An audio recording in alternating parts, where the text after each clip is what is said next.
lower right. Urchin. We just do a snap zoom. Yep, that looks like that anemone that we've been seeing. Okay, full wide.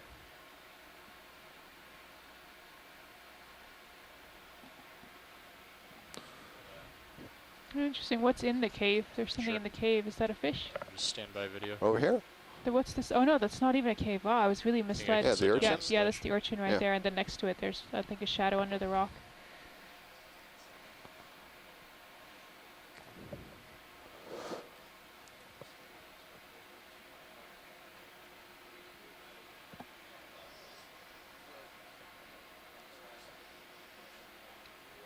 So we've seen several of these urchins today. Most of them we saw when we were first landed and we were on the flatter part of the canyon floor before we got to the wall.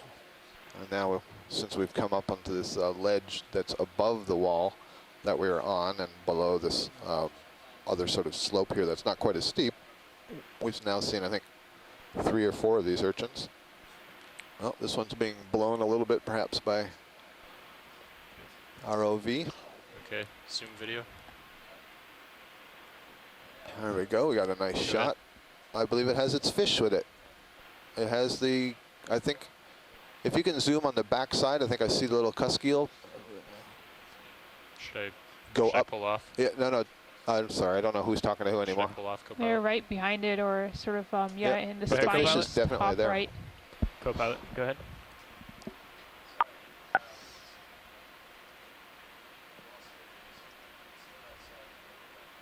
Possibly another drop stone right behind this urchin. Stand by, bridge. Definitely manganese encrusted. Go ahead. Okay. So you can see as basically the pilots are getting themselves sorted out in the front with respect to where the cliff is. Can you zoom in anymore? We can see this juvenile cusk eel that's living in amongst the. Oh wait, is that what that is? Well, it looks different, doesn't it? Oh yeah, maybe it's facing right towards us. Maybe that's why it looks so weird.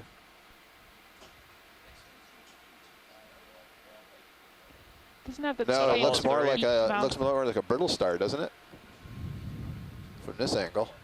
We've seen in several cases, we've seen these brittle stars, small brittle stars on the side of these urchins. Maybe that's what this is. Oh, I think it's moving. Oh, it's going down the slope. Oh, it's a polychaete. There we go. Very nice, though. That was very convenient. So this is a Polychaete worm, and those the purple is the body, and the yellow are the little side, what are called parapodia, the paddle-like appendages that it uses to push its way over the bottom, and the pelagic ones used to swim. So there you go. My bad, not a fish.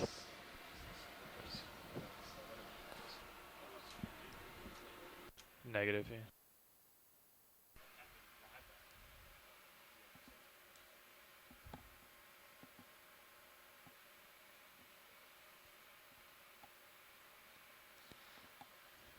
Nice job, video.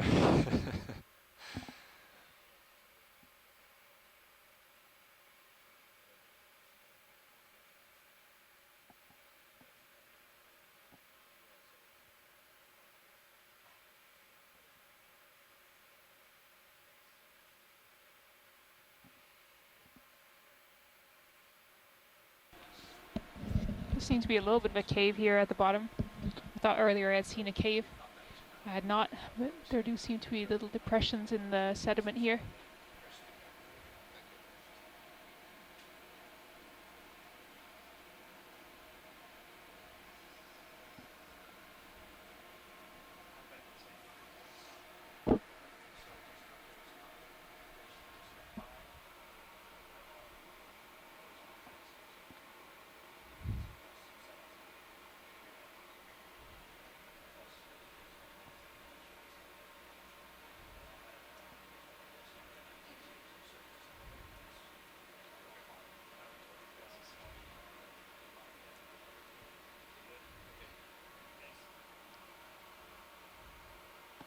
So did I hear that the ship is stopped?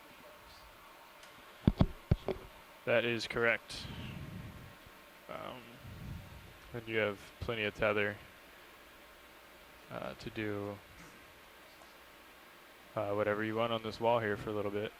Our next move will be 325, but I see some swimming holothurians here down to the left as long and as upper you're right. lateraling to the right, then you should be good. Our last dive in Ryan Canyon, we saw literally Zoom in thousands the of sky. those urchins all on the sea floor. It was quite remarkable. And these, did I say urchins just now? I hope I not. believe you did. Dang, holothurians. All right. Our last dive in Ryan Canyon, we saw thousands of these holothurians, these sea cucumbers, on the floor of that canyon. Sure. And as we watch this one sort of flapping and swimming its way through the water columns, useful to remind you that they do feed on the bottom. They are basically deposit feeders that take mouthfuls of sediment into their mouth and gut and digest the particulates out of the sediment. Now, they may be selective in the sense that they don't indiscriminately ingest all the sediment. They may choose what mouthfuls they want, but they are nonetheless deposit feeders. They're feeding on the material that's settled on the bottom. So they're not, as far as we know, at least this species is not feeding in the water column. There is another specialized holothurian, we haven't seen it, but there is another specialized one that does seem to be more purely pelagic. That is, it remains in the water column, so that must feed there. But these ones are just basically swimming to get from place to place.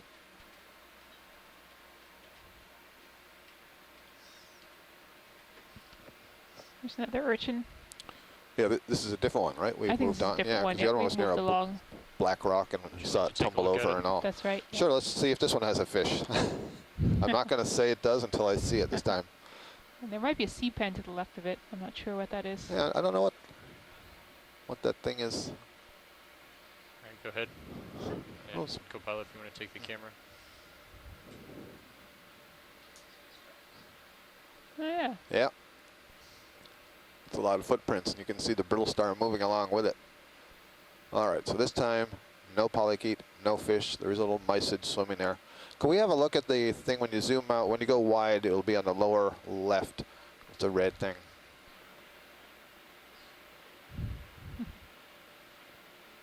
There's two very small urchins, echinus-like urchins, tucked up under the rock, just to the above right of this large hygroscoma urchin. Scott, you said there's something to the lower Yeah, left. there you go. Just came into view, that reddish orange thing in the lower left corner.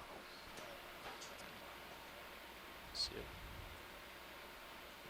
I'm thinking it's probably an Anthomastus, but Tilt let's the just camera down. verify.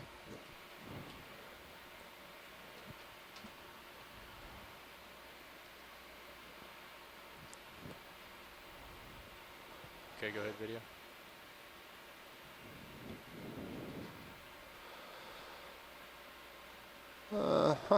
I believe that's what it is. You can see two large octocoral polyps there. You see the 8 tentacles with the pinnate side branches, and they both seem to be arising from a red mass. And that's probably a juvenile Anthomastus. Thank you. Okay, full wide.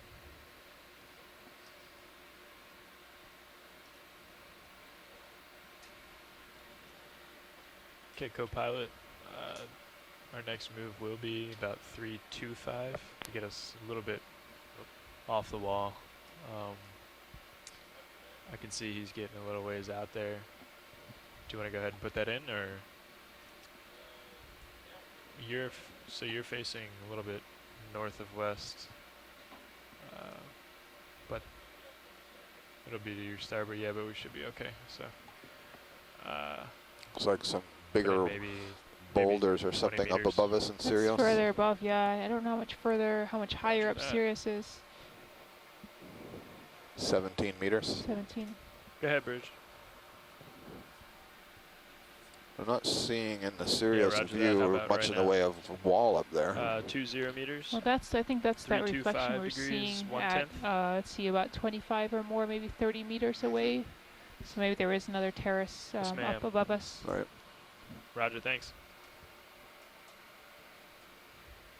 It's a bit of color staining Little on the. color there, yeah. Mm-hmm. Get a quick zoom. It's on that. rounded like there was some sort of boulder there, drop down. Yep, interesting. Okay, guys. Another guys, urchin on the should wall. Move in 20 meters, 325. As long as he keeps translating right, then we should be good.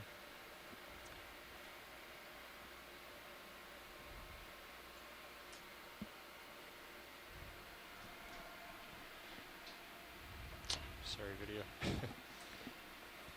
Again, lots of burrowing there, 325. but maybe Thanks. because of the sediment draping and everything, we're not seeing all of these sort of scratch marks that we saw on the other chalk outcrops. Although I would still call this carbonate.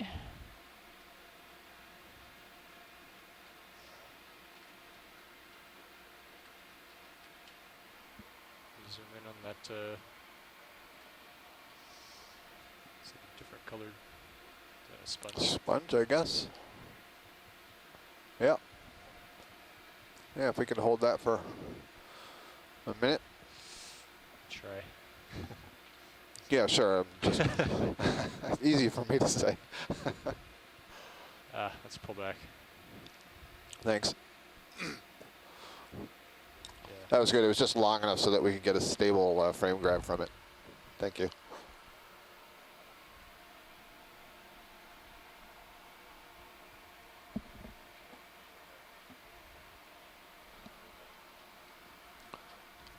This brittle star looks significantly larger down here than the ones around it. When you're looking at stuff on a cliffside like that, like how far off the cliff do you typically want to be so that you're...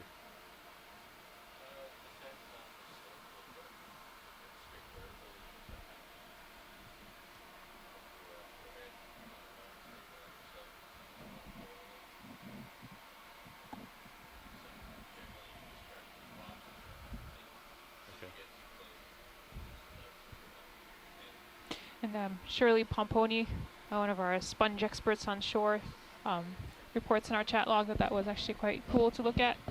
And it could be the Desmo sponge, Spongocerathes.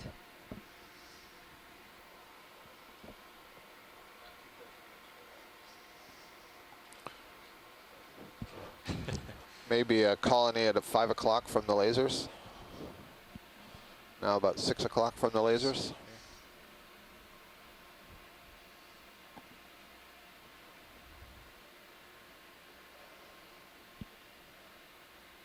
I see also a crinoid feather star there. Video. Looks like a little black coral, Bathypathes black coral. Yes, indeed. And there's another little sponge.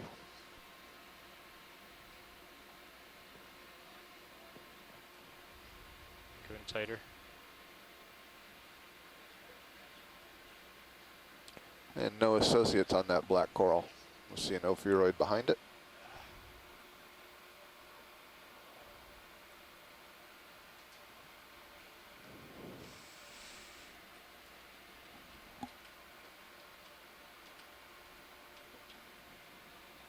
These polyps of the black corals are so much more bizarre than polyps of the other corals, and the way I describe it, I think it looks more like the tentacles are coming right out of the branches instead of the body of a polyp, and that's because the polyp body is almost non-existent. It's so short. Instead, what you see is between one of the pairs of tentacles, you see a little raised orange pedestal, and that's where the mouth is.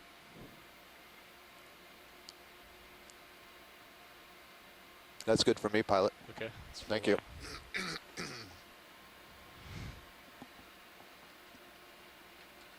And we see a crinoid down there. I see a couple more of these bright orange anemones. We were seeing these, I think, even in the first canyon, Phoenix Canyon, or the second one, Hendricks, I think. Hendrickson was the second. Yeah. So we were seeing lots of those, and when I sent some of these images on to a colleague at Ohio State University, Meg Daly, and Estefania Rodriguez at the American Museum of Natural History, they identified these as belonging to the family Edwardsiidae.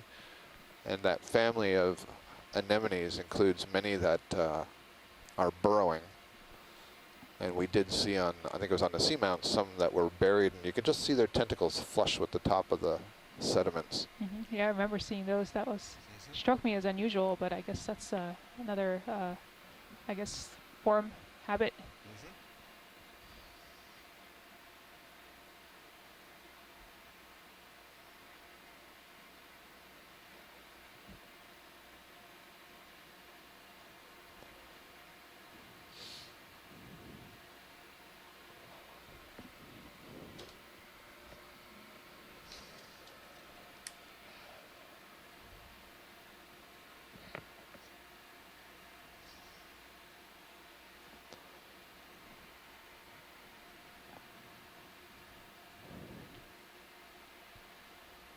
Every once in a while, I just seems Is that a little fish break off tucked in there? faces. Oh, Nope. Nope. That is a sea pen. So I see a Paramercia octocoral on the, just on the right, but a little lower on the wall, and then a sea pen peninsula on the flat part, and it's kind of interesting. The sea pen would presumably only be able to grow where there's some sediment that it could anchor itself in, whereas the Paramercia octocoral cements itself to the hard rock, and so can grow off of these more steep or vertical features. In fact, we see just beyond here on the upper right, there's 4 of those colonies in a row. Dan, as you're moving by, if you could get at least a half zoom so that we can see that each of those has an ophiuroid in the center, that would be very helpful. Sure. Thank you. Yeah, go in. Actually, there's 5 colonies. There's a much smaller one just ahead of this one. So there you can see wrapped around the central axis of this sea fan are those pinkish coils, and those are the arms of an ophiuroid. And you can see there's a much smaller one there that was on the left. So this Thank you. this sea fan, Paramercia, there's several different species that are in this area. We're not entirely certain what it would be. You couldn't tell until you collected and looked at some of the ultrastructure of the polyps themselves, but they have an association with this ophiuroid, and it seems to be a fairly tight association where each colony tends to have just one of these ophiuroids, these brittle stars associated with it, and typically it's always the same species of ophiuroid brittle star. And you don't see that ophiuroid brittle star on every coral. It's only on Paramercia, perhaps sometimes on Paragorgia. So the very interesting host-associate relationship there, and it seems to have some evolutionary history. It's been a long time that this has been developing. You can see some red dots on the right side of the screen. That's what's called a Stoloniferous octocoral. It's an octocoral that grows like in a ribbon-like form along the bottom instead of like that sea fan growing up off the bottom.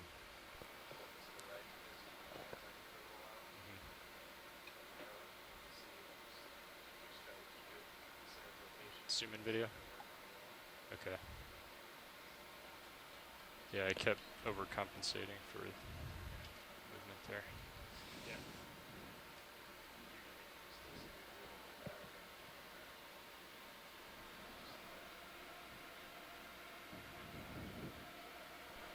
Yeah. And you know, now that we're zoomed in, instead of being the Stoloniferous octocoral, I see that those different red spots are not connected to one another.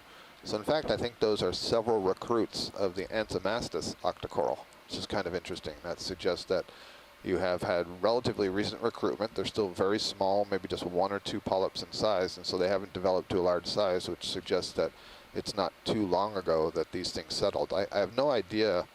Well, I shouldn't say I have no idea. I don't know what the growth rates are here, although Eric Cortez, who I think is actually on the line, I believe he did some of his graduate work on Anthomastus in the Pacific looking at growth rates. So Eric, if you're able to type in something about that and remind me what the growth rates were for the Anthomastus, but I think, you know, we're talking a few decades, if I recall correctly. Watch leads, Nav. Nav, this is watch lead. Hey Scott, I was just doing some math here. To get off bottom and do our transects and some other footage that we want in, we'll have to leave bottom in a little over 20 minutes from now. Copy that. Then I think it would be better for us to go uphill than along slope. Copy that. Thank you. We will make the remainder of our moves that way. Okay, gang, so I'm not sure if you guys heard that on shore, but it seems like we'll have approximately 20 minutes or so left of bottom time, so made the decision to continue going upslope rather than going more slowly along this contour like we have. Dan, if you're able, that top right corner, can you just do a quick zoom? Or maybe you wanted to go pilot change. Oh, sure. Yeah, we can just get a little look in the cave. Copy that. At the same time. Yep. So we're going to do a pilot change first, and we always like to back off to make sure that the vehicle is in a safe position before anybody lets go of the controls.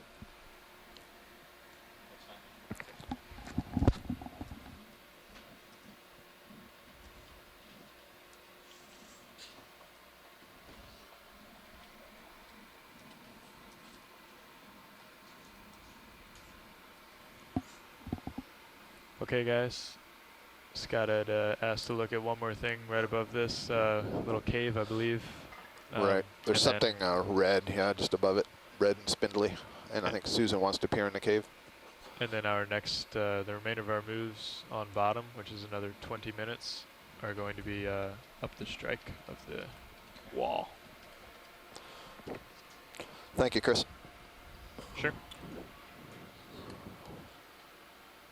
It's interesting. I'm just sort of left wondering what would cause this cave to sort of collapse Yeah. out there without having the top part or the roof of it collapse as well.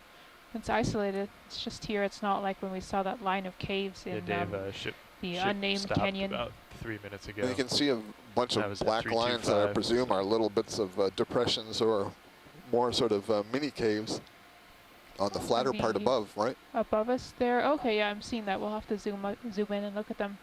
But I guess I'm also surprised that there is no octopus in here. Video. Like you had pointed out earlier that we haven't seen any octopi on this dive. We're deeper. Yeah, so True. this is Swiftia, the genus Swiftia, another kind of octocoral, and I noticed there's this one and there was another one behind it. That's good for us for identification. Thank you. Copy that. All right, when you're ready, video. And what else did you want to see? The caves, or? Did you want to look in that cave? That's fine. I think I saw what I needed to see. All right, copy. Not seeing any clear sort of rock exposures in there. Lots of sediment.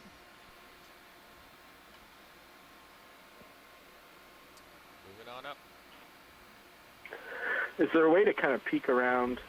And as we come up, it seemed like right around this corner there it looked like a little more colonization.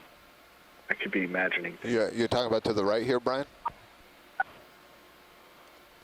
Yeah, I'm not seeing too much out there. Yeah, I was, but if we're going up, that's Wanna okay. bring that Yeah. up, Yeah, video? you have a clearer view, so. Yeah, so the light's on it now, so you should start to be seeing it in just a second. I can see there's certainly Paramercia fans lined up right along this little ledge, but I'm not seeing anything extend from the wall below the ledge or above it, actually.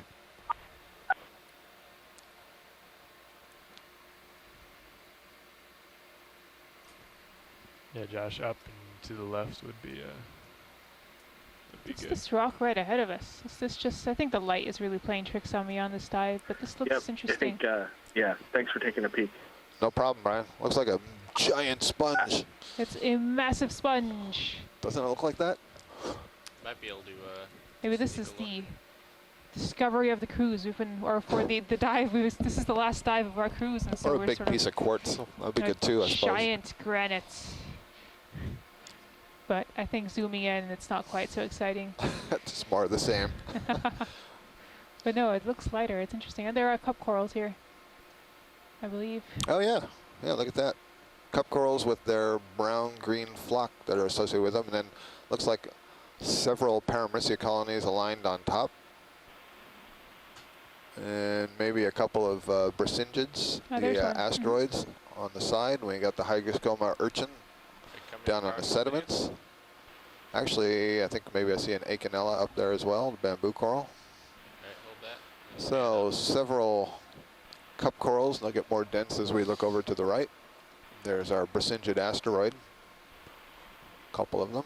Oh, there's those yellow sponges again, several of them. Some of them seem embedded in little pits. Oh, it's a pycnogonid.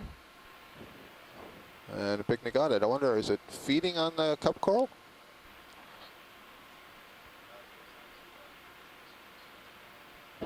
yeah, come wide for me.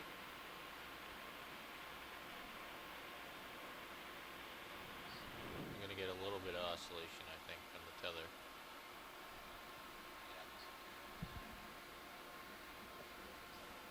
So once again, most of these cup corals that you see are on the somewhat underhanging part of this large boulder.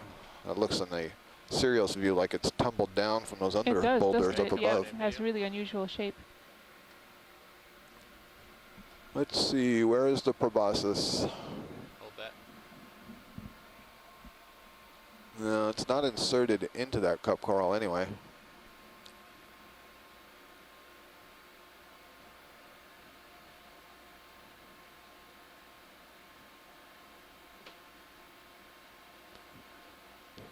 This sea spider, at least while we've caught a glimpse of it, is just kind of hanging out here.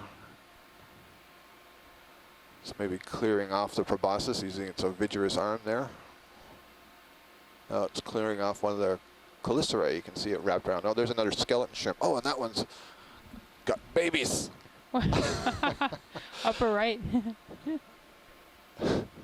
There, Oh. so just underneath the cup coral, you see there's a little stick. That's a Coprolite Amphipod, and you can see it's kind of swollen in the middle of its stick. And there's another stick one up dead center, and it's not swollen. It just looks like a thin stick the whole way. When we look at the one on the right, you'll see it's a little bit swollen in the middle. That's where the plates are. Again, this is an amphipod, so it's one of those paracarids that has the marsupium. You see the way it's a little bit thicker? I see it, I see it. Yeah, so that's the marsupium that would be holding the embryos. And some of those in shallow water are actually known to have parental care such that the embryos hatch, the babies go out and feed, and then when there's some danger, the mother collects them all back into the marsupium. I don't know that that happens in the deep sea. Nobody's studied that kind of thing, but that is known from some work by Martin Thiel. When he did that, he was at the University of Maine. He's now down in Chile, I believe. Yeah, Cool. All right, that's a good thing that we zoomed in here. Yeah, that's neat.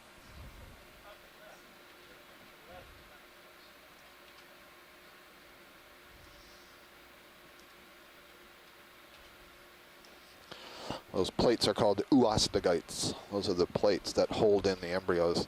So I think I saw up here, I'm not sure if that's that bifurcating coral right in the middle on the top of that ledge. If you're going by and can do a quick zoom, I want to see if that's a Chrysogorgia. Yeah, it must be. Question is it one that's bifurcating or two? And there's a fish in the Sirius cam, just for those who are watching that. Guess it's one bifurcating. Okay, cool. Nice. Chrysogorgia. Very good. And I think there was a little Echinella next to it.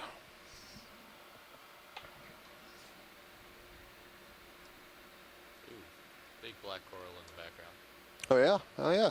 There we go. On the other side of the rock, looks like maybe a Telopathes black coral. Let's hang on that genus name before anyone writes it down. Get a quick look. No, it's a Bathypathes. So large Bathypathes. Sea star. Yeah, has an ophiuroid clutched around the center, I believe. Is it, or is that a? Yes. Yep. Yep. Two overrides. Very good. Alright. Pull wide. And we have some sea pens in the background there. Sea pen Diastacoptylum. Something swimming here. So good little spot, this little corner. Quick zoom on this swimming eye. Whatever this is. Let's see, what do we got here in the water column?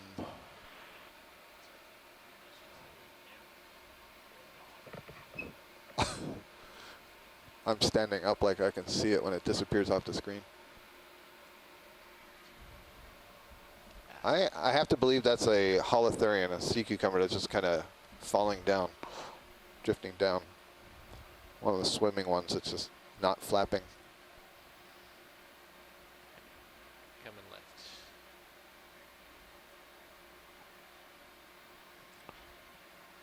So we were at about 1,740 meters. So we've gone up about 5 meters from that point on the wall when we said that we would begin to ascend the water column, ascend the cliff. Wow, look at this Very sponge. big. This is a nice big vase sponge, and I noticed an anemone, a flytrap anemone down there below it.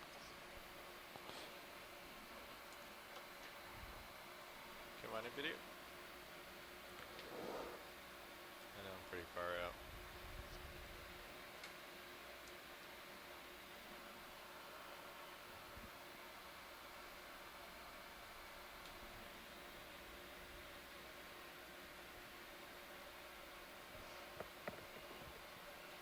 Alright, come on out.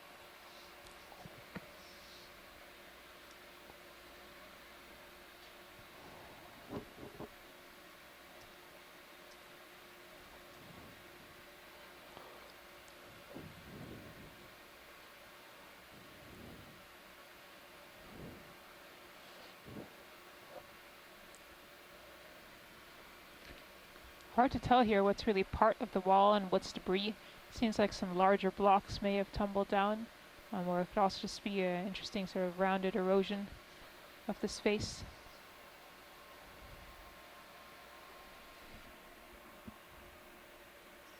It's a sea star There's a here. sea star, yep. Yeah, given the shape of the wall and position of all Come on in video. et cetera, is it possible come back to up. accelerate to get to as close to 1690 meters depth as in the, I guess, 10 or 15 minutes left? Or is that not possible? 1690.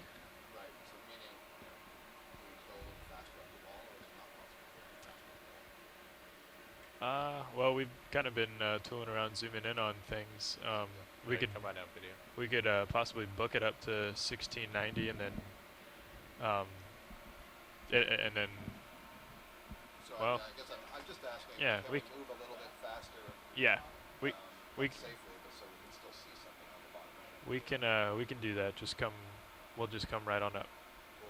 Yeah. I just we- don't want to lose the bottom, so if it's as expensive coming off the bottom so we can't see anything, then it's not worth it. I don't think it will be, but we're not going to. Once we get there, we're not going to have hardly any time. Yeah, so no, that's not what I meant. I don't want to raise and go to 690. I want to accelerate over the bottom quicker than we're doing. Right. If that's not possible, I don't want to get off the bottom. No. If we can't see anything, then it's not worth it. Okay. Well. Yeah, we can do that just when we get up to that point, then we're done. Okay. 235, you'll need a ship move, huh?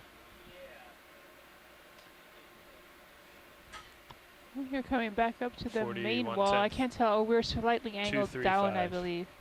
So this must be a vertical wall. Yeah, I think this is definitely Yep. Bridge nav. Ship move, please. For those of you on shore, if you Bearing 325. Sorry, 235. Correction. on this sort of 235 degrees, 40 meters, 1/10. coming to the wall, so I suspect that we're going to be able to move vertically. Good copy. Thank you. That's pretty good without having to do a horizontal move. Question is how tall this feature is. I'm not sure. Should be. It was off for OKX, sorry. I turned it off when I was talking to Nav. So the mic is open, just not for the shore side. Sorry, shore side guys. So we are attempting to move more quickly up this feature. It'll be at the expense of doing a lot of close-ups, detailed close-ups, but we'll see what we can see. And if we see something that is stunningly different, then we will stop and have a look.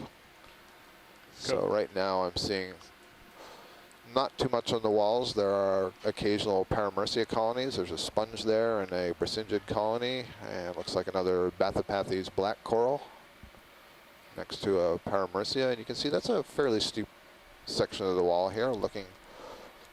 This is looking almost due north.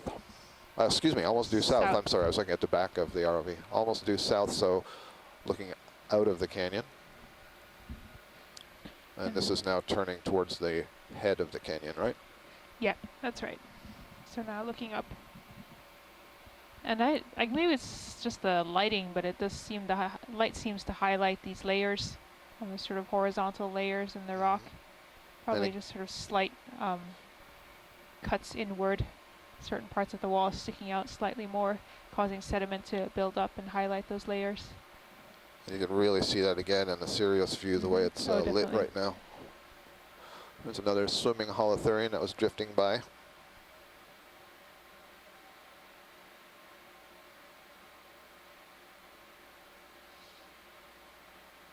And see a Paramercia on the wall here.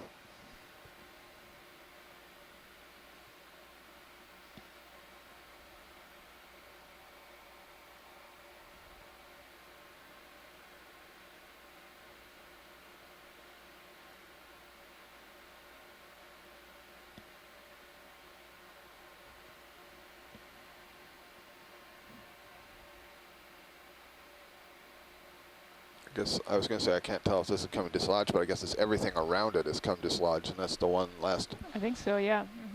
piece kind of sticking out there. It's really interesting. It just makes me wonder what would be needed to dislodge that. How unstable is that piece there? How likely is it to collapse?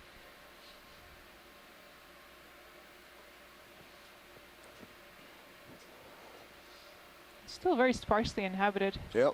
Yeah, I can see the occasional Paramercia colony. I see still some Brisingeids, the asteroids. Oh, that's the first time we've seen this anemone. I've actually been corresponding with some colleagues about whether this is an anemone or a corallomorph, and we keep going back and forth. And I think the latest is that maybe anemone. Maybe I should check my email and see if I've had any updates on that today.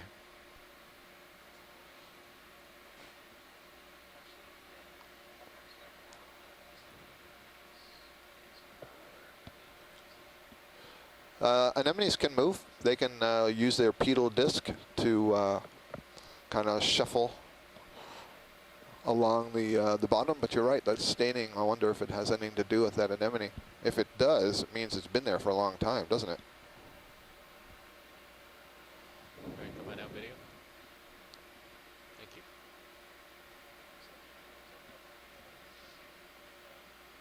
And again, in the zoom in on that rock face, we started to see some of those carbonate, slightly chalky textures a little bit better.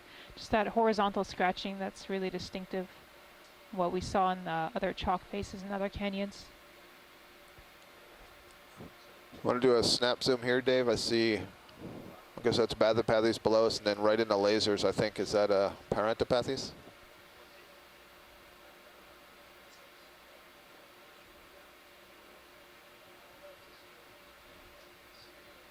Ooh, coming up a yellow sponge. This must be a slightly overhanging ledge. Lots of cup corals there. Very clean and white, probably not too much sediment. And you can see those scrape marks on the sides of this chute to the right, just off the bottom of the screen, now disappearing. That is really clean and white there. Come in tight. If we could get a, what are you looking at, the wall right now? No, I'm actually good. The sponge would be good. That's a new thing. The yellow sponge.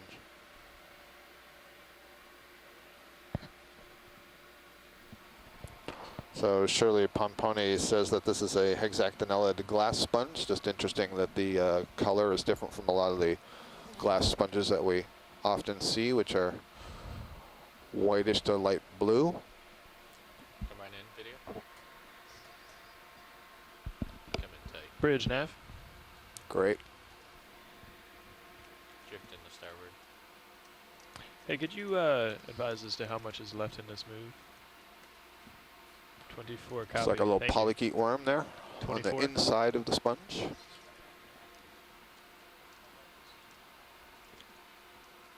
Copy Thank you, that. Dave. All right, come on out.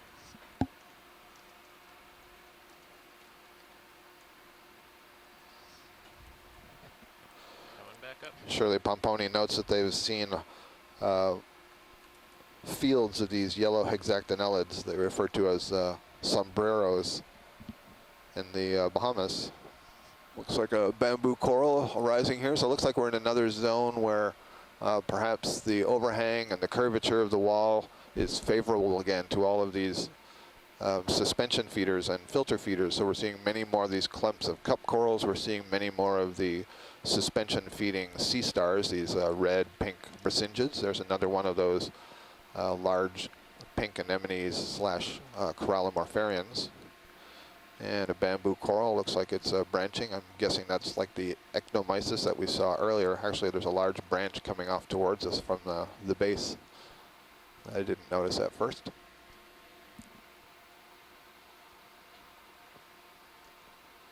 Our depth is 1,715 meters. Temperature is 3.85 degrees Celsius down here. So a lot of these cup corals aren't tucked under ledges, but this whole feature, if you look in Sirius actually, look at that we're in kind of a furrow with a brow over the top. So the whole thing is basically a large underhang, and you can see that there's much less sediment here than there was below. I see 2 Parentipathes black corals and 1 Bathypathes. There's 3 more Parentipathes on the left side and another Bathypathes, maybe 2 of them. And now we're getting on the top of what I was referring to as the brow that was sort of hanging over all that stuff below, and you can see there's no suspension feeders on above it. There is a bamboo coral on the left side though, right on the ledge. So often this is where you'd see the Paramycia kind of lined up along these ledges at the top of these steeper features. And here we're seeing a few of these bamboo coral colonies instead. Interesting the way that crack sort of goes through the face, but it looks like it's now become clogged up with sediment at the top. And this band really follows the whole cliff along laterally. Oh, Dave, can you get a quick zoom on whatever's the fuzzy thing behind the bamboo branching? It's in the distance, I realize.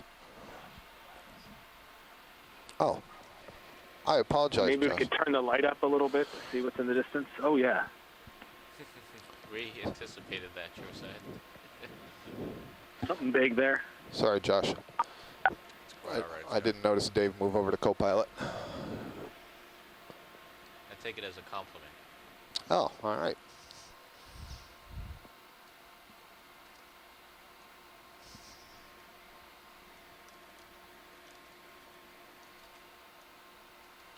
This is either a Chrysogorgia or like an Echinella. It's a good-sized colony, that's for certain. Oh, it's a Chrysogorgia. We don't have long here, Very guys, nice. if you want to make 1690. Yeah, Understood. Thank you. And I can see a shrimp on the inside of that Chrysogorgia. Excellent. So that's a Chrysogorgia with shrimp associate. And a couple of cup corals, I believe, next to that bamboo. Pull wider on this? And different cup corals than what are on the underhangs. These are the more brown tissued ones. Dark brown, purple.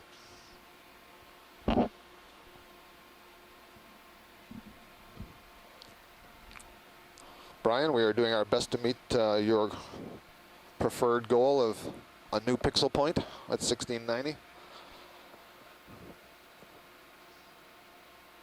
A couple of sponges here, but much less. Yep, thanks. But if we find a really cool area that we need to zoom, that's fine too.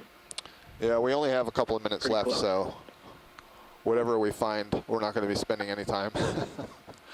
Let's see, we got a bamboo coral here. We have a Parentipathes black coral. Looks like a block here had broken off and slid down the chute. This is what's remaining.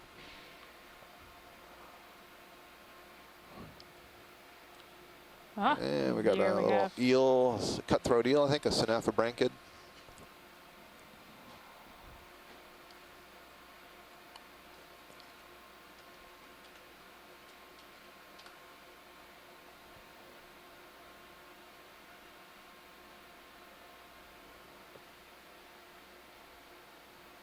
Lots of Paramycia, 2, 4, 6, 8, 10, at least 10 Paramycia colonies. And at least the ones I can see have ophiuroids associated with them. I think we're passing over some like telepathes type black corals too. That is Dave, interesting, how far that are you chute from this all these? crack, filled with yeah, this sediment. crack is now filled up with sediment, whereas below it was not. So Can't see. leads me to wonder Huh. how that whole Okay. crack formed without the lower parts becoming heavily sedimented. Okay, I was just about to check to That's see cool. This is how really much further interesting. we Yeah. have. Little canyon here. I'll let you know. Really Water. sharp walls on either side. Well, do we have some internal waterfall in this area? Little turbidity flows come down here. Yeah, really interesting. Makes me feel like this block almost just collapsed downwards. Like Oh, there's yeah? a crack to either side, and then Yeah. this spot here has Shifted. fallen down. Perhaps if maybe material on the bottom further down broke off and allowed this to settle down. And those look like in that chute, there's 2 sea pens in there. That's what you see growing. Yeah, this is interesting. Go ahead, Bridge. Yeah, just seeing how much we have left in that move. We're right on the wall. I want to try to figure it out. 3 meters. Roger that. Thank you. Copy. Copy that. Okay. It's really interesting. I'm not seeing the wall appearing on the Sirius sonar, so maybe it's Okay. just the way we're We're not- faced. I don't We're know gonna how have too far much away time we're- if we wanna the make wall it is on this little terrace that we're on. 16:30.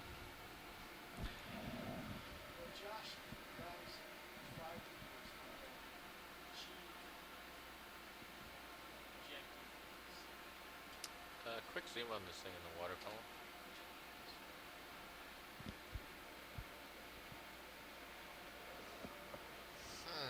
That looks like a discarded mucus thing. I am running out of adjectives. Alright, coming up 5 meters.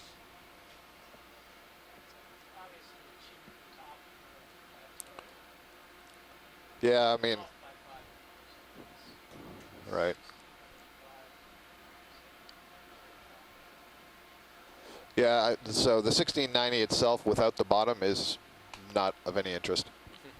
Maybe we can take a look You wanna at grab what's this in this cleft here. I don't know if there's possibly things hanging underneath the overhangs, or if we want to try to. Where do you mean? Just in this collapsed the chute, cleft you in mean? the I see. canyon, little canyon. Going back down. Well, there, Brian, we got the 1690. So, in fact, we got the 1689, but you could see that we would have to go a significant distance horizontally Yeah, to yeah. maintain contact with Do the you have wall, any remaining obviously. time to explore like the rim or this crevice? Be great. Yeah. We're going to go in the chute, but I suspect we're going to find out imminently that it's time to go. Also, probably too much sediment piling up in here for there to be much life. But still would be interesting to see the end of it, see if there's any evidence of the collapse Oh, you mean over here? process. Yeah, I don't know I if we see. can get into this. It's probably too narrow for the ROV, but I guess we can hover over it. Yeah, let's drive in there. Let's drive in there. Well, that was good. I think we caught, the increase in coral frequency and diversity as we got towards the areas of higher slope here. Sure. Yeah, A few pixels. every time we get to, near where the, hold on, I got, So that's the every end of time we the- get to where the wall comes to the flatter ledge, it seems that's where there's an increase, especially if there's some kind of a brow or overhang. Yeah. Yep. Yeah. A little hot here, video.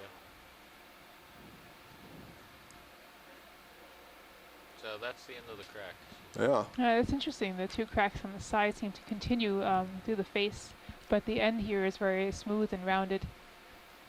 So if anything did happen here, it was some time ago. Okay, Dave. Alright.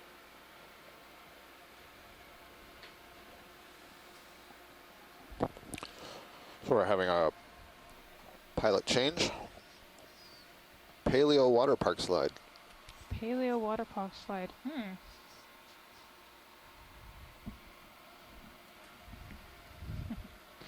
Well, Watch lead, Nav. Okay. Go ahead, So Nav. the objective here is to get back down on the wall Just so we're on the same page. and monitor Can the you remind me how many distance off. 10-minute transects we want to do? We would like to do 5. Every 100 meters beginning at 1200. So Okay. we get to 1200 or approximately 1200, do 10-minute horizontal, go up another 100 meters, repeat until we get to the 800 meter mark. Roger that. Thank you. And that's what I was told earlier. Just wanted to make sure. Okay, thank you. Video am I zoomed in? Okay. Thank you. yeah, so maybe for any of those of you who are joining us more recently and didn't hear about this, we are going to come off bottom a little bit early today in order to do some lateral midwater transects. So that means that we will be moving up through Yeah. the water column, Understood. stopping at a certain depth and then moving horizontally, I believe, in order to observe what sorts of organisms are in the water column at that depth and to see if there are any differences in what we see at different depths. Basically, my tether's off to the And right. one of here. our shore-based scientists so you can is come going to down be and get studying the results closer of this. than you're usually comfortable to 3 or be. 4, actually, I believe, of our shore-based scientists Oh, are okay. really And excited get to see video this. to zoom in a little bit. Mike Vecchione, Mike Once Ford, you get Liz stabilized. Shea, and I apologize, I forget who the 4th person was who was in that group that was particularly interested. We're all, of course, interested in seeing what's there. Oh, another nice I'll view in keep the an eye on Sirius sonar. cam. Ship move ended, but not all that long ago. Yeah. Okay, that's good, Josh. So we've gone back down another 10 meters or so from maybe 13 meters from our shallowest point. When we're doing this, these beauty shots from Sirius, make sure to remember that you really the image cut out of recording, so we want to hold stuff extra long.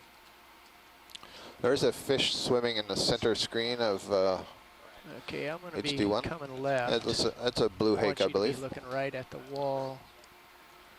Yeah, just so we keep an eye on things. Yeah.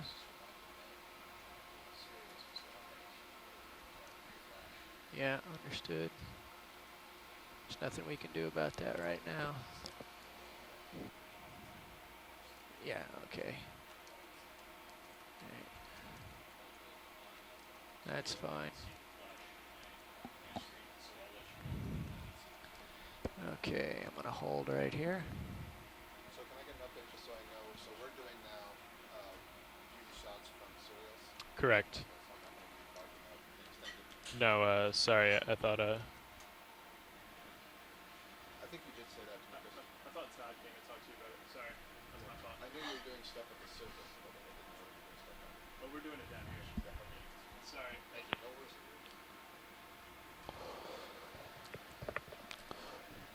So you might want to onshore turn your video streams over to channel number 2.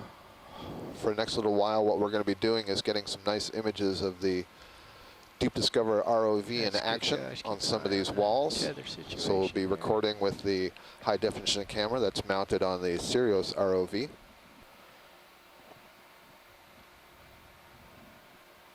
So Dave, we're in rolling. And so beauty for the mode time now? being, We're in we won't beauty be, mode. Okay. Tell me what the you science like. isn't controlling what like we're looking a, at. Instead, it's full setting up for these 360 shots. slow And once we're finished turn. with this, then we'll resume Okay.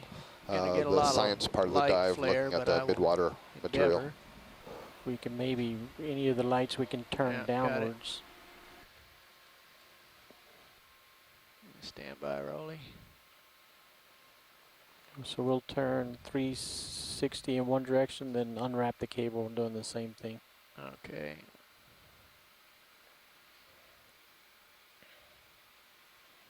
Alright. And while we're doing it, if we turn the ROV cameras upwards Okay. as it passes over Sirius, get a 2 for 1.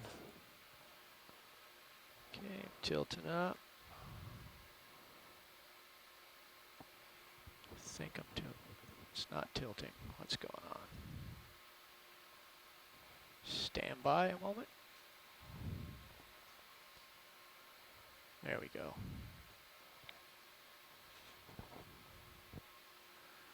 Okay, starting a slow turn.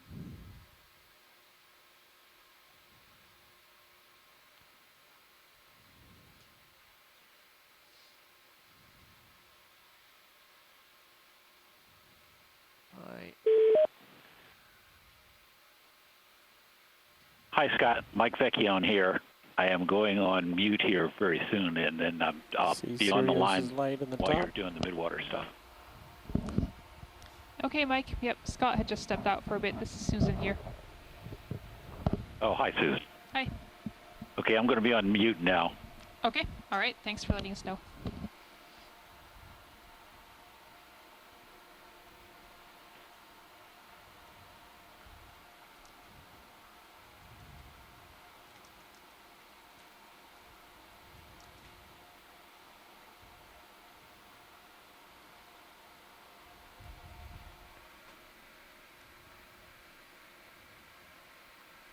Yeah, can we go up maybe 6 feet and or before we reverse? Yeah.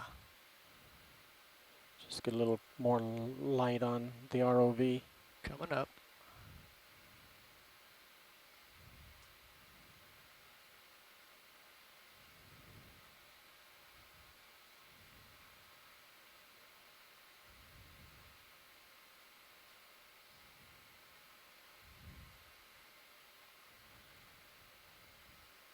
Okay.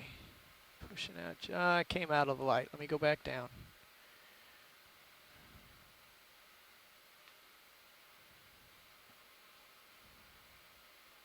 Actually, I like that light level. All right there? Yeah, because Okay. All right, here comes another turn. watch your heel and then go Yeah. HD2. Yeah, we're okay. Backing up and turning.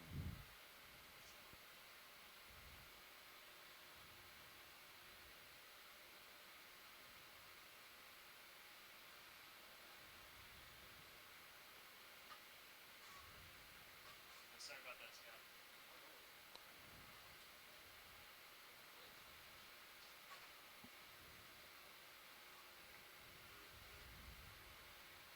Slow.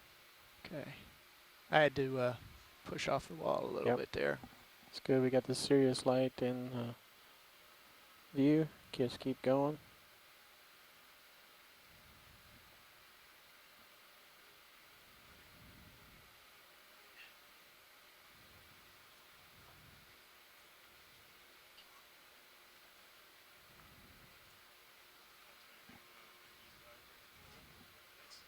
Now there will be a post-cruise meeting in the forward lounge in 5 minutes. Post-cruise meeting in the forward lounge at 14:30.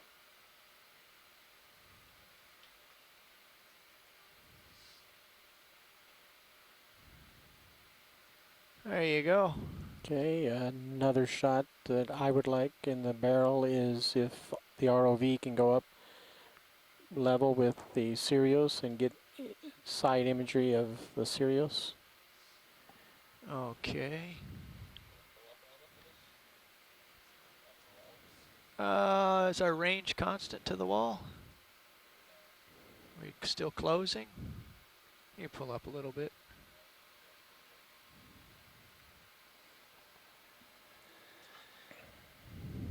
So it would sort of look nice as if you could sort of, So you want from a distance, sort of pirouette around at least, 180 degrees around Sirius. I'll see what I can do here. Let me get, that's good, Josh. Yeah, okay.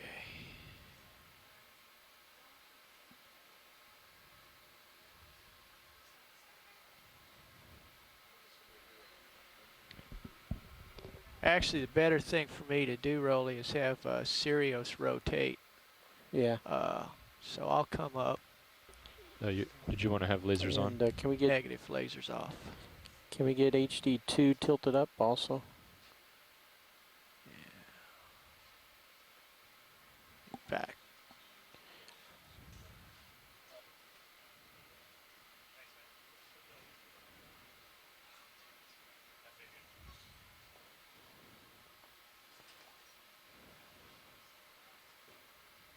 Okay, and then with HD1, just keep Sirius in the view.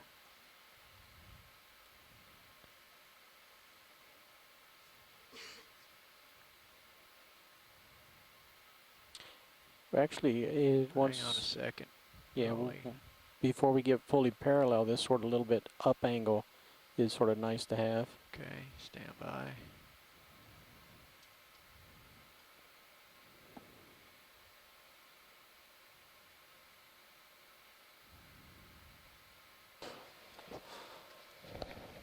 So to the viewers on shore who are watching what's going on right now, you're seeing a view of the Sirius camera sled. This is a camera sled we've mentioned many times, and we rarely get to see it in the water from the D2 high definition cameras. And so what you can see is that Bouncing around a it lot, is Josh.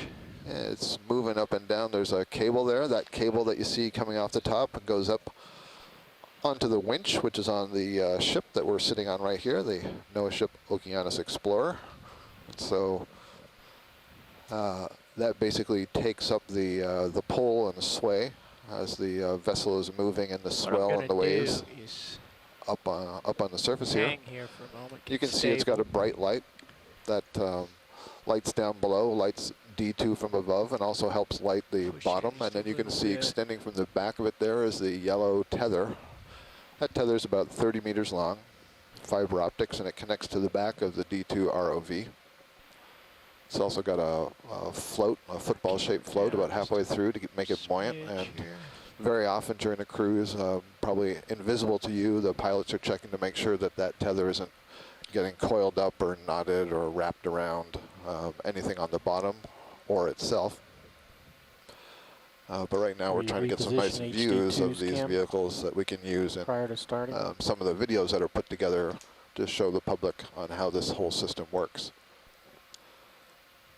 So while the Sirius camera sled that you're looking at is connected directly to the vessel by that winch cable, D2 is able to drive around using its own thrusters. It's got a whole series of thrusters and is powered by that cable that you see extending from Sirius. Beware The cable going up from tether Sirius balance. is also So got it current running stays through it within and the transmits image. all the power and transmits the All cameras are full video blind. signals that you're seeing. The Sirius does have a couple of thrusters, so it can turn its heading So Rolly, I'm going to hold from this position here. and you starboard to can, port or left to direct right. Josh as to how you'd like Kind of it to see one spin. thruster there at the front, Maybe one at the Dave, back. have you back So up it can just a spin little around bit basically so on that if axis, but bounce in order happens to again, it sort of stays move within through the water screen. column, Right. Back. that requires the vessel itself at the surface moving. Okay, maybe right about You there. can see all the different Okay. lights there. Hey, Josh, if you want to do a It's a great spin view. in Not one one we usually direction, get to see. full 360, and then hold it, and then just go the reverse. Alright, coming to starboard.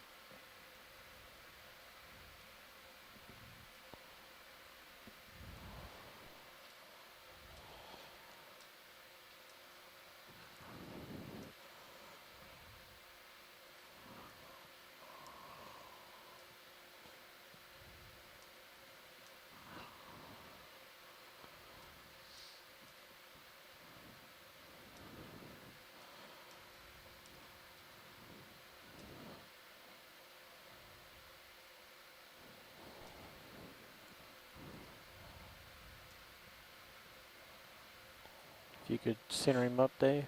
Yeah, just watching the tether here.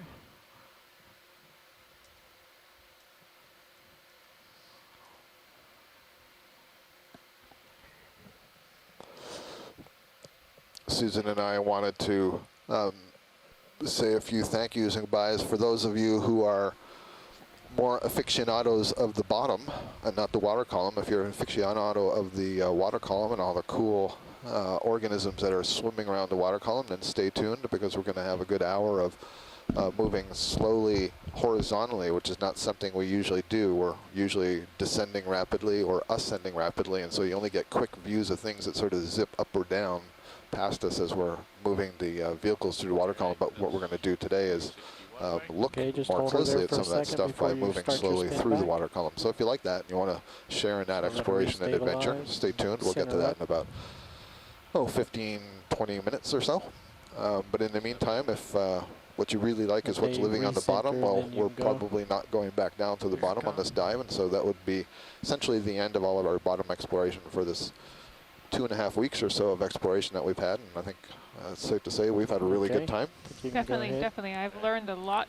I'll say I really Mm. appreciate it as a PhD student to Nice have the and slow. opportunity to come on a cruise like this, be able to watch, to observe, to comment on the things that I see.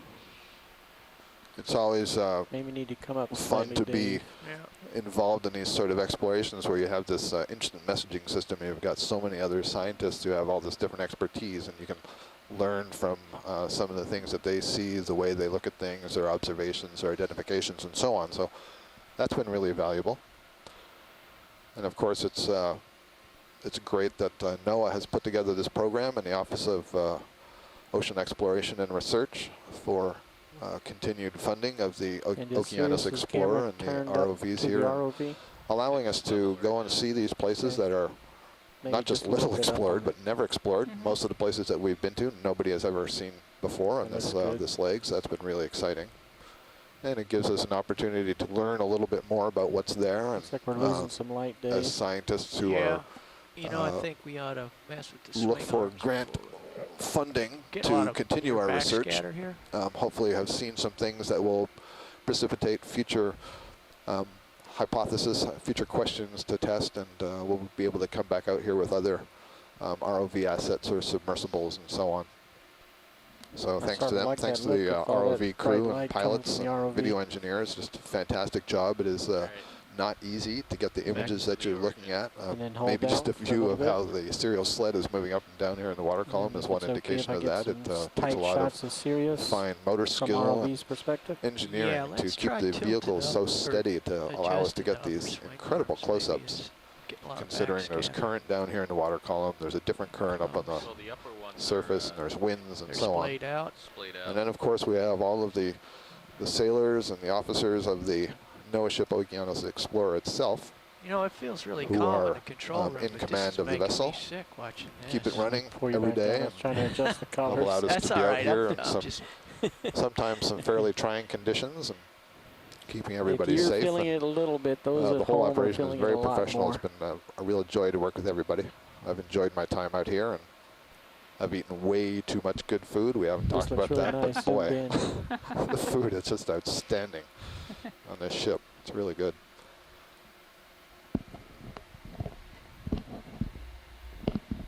And of course, all of our scientists, thank you for joining in.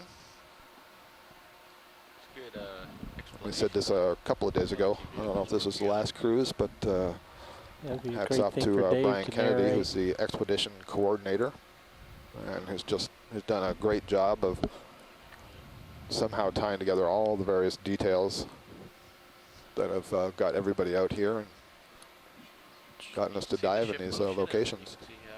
And also a big thanks to Casey Cantwell And on Josh, shore, if you want, who's while been he's helping positioning, if you want to sort of turn keep things and running face from the the shore ROV side of with your things, camera, updating the website and the Facebook page, and maybe also that'll help communicating also with us see on the the ship. light bars. I think her contribution has been really significant on this trip.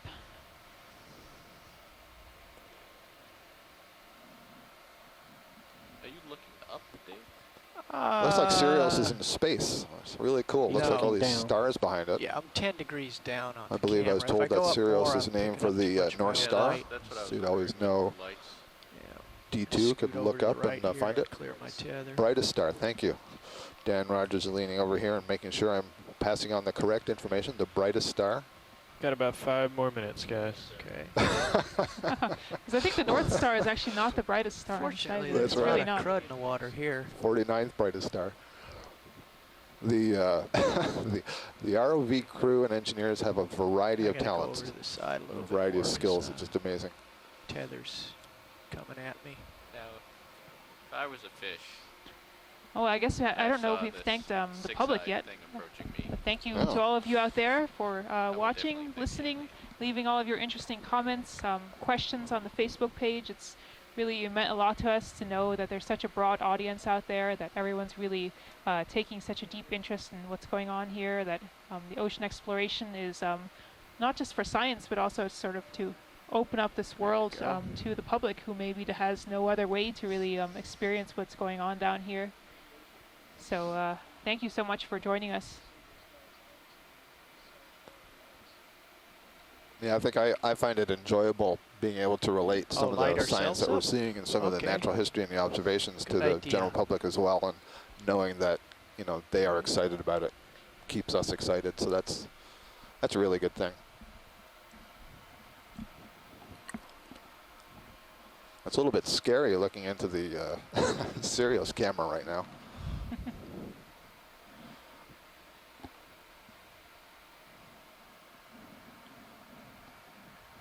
So I guess, Comment if you were a fish and this started approaching. yeah, Terrifying. I gotta put the pilots and co-pilots back on. Sorry guys, I had you turned off as I was just listening to Susan there. But yeah, so I guess this is the fish, crab, shrimp, coral view of when ROV typically approaches it.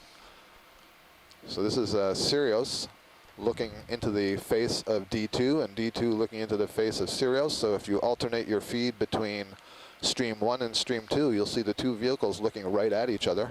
You can see the Sirius name on the front of the sled, and just below that you see that round disc. That's the HD camera in Sirius. Very interesting. No hydraulic pressure. Speed out of regulation. Ah, And you see the various lights in the front there of the D2 ROV. There are other lights, or maybe they're all out, Dan, maybe you know. But there are lights that are on arms that can be swung out. Are those deployed right now? Yeah, okay. So those would be on the upper side and I guess the farthest left and right. So they're turning them in toward themselves so they can light up. Got it. So Dan says they're turning them in towards themselves so they can light up the front of the D2, so you can start to see the platform. You can see on the lower side there the main HD camera, what we call HD1. It's on the lower part of Deep Discover, and that's where most of the images that you see come from. But there is a second HD camera that is above it, that is often pointed more at an angle and downwards.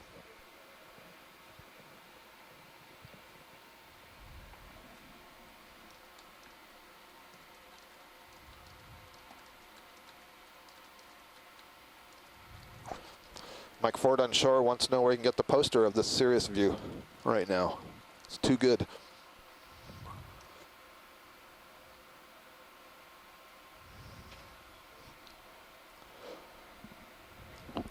These great images that you're seeing I'm are going to flash the strobe. Is that okay? Yeah.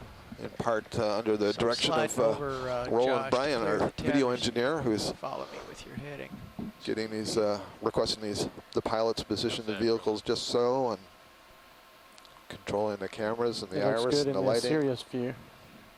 Get these beauty shots.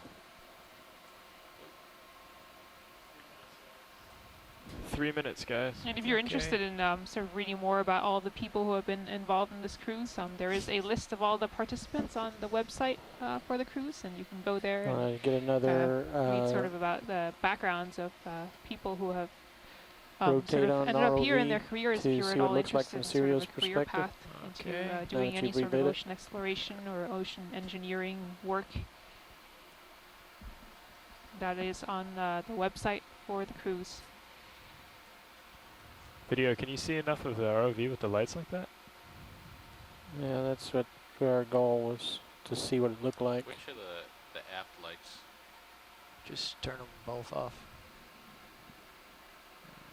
There. Oh, that doesn't help. Yeah, much. I think with the Sirius lights not on the ROV, Yeah, I'd it's- have to go back down to get this shot. yeah. There you go. So I'm coming down, Josh. You can tilt Hey, with Scott and Susan, this is Tim. Just want to Hey, Tim. give a heartfelt thanks to the crew, ROV and ship crew out there, who do a fantastic job bringing this to us. And it's not easy doing telepresence cruises. It's actually, I think, in some ways, quite a bit more work than a traditional cruise, if you will. But I also want to thank the two of you who I know that job pretty well, and it's not easy.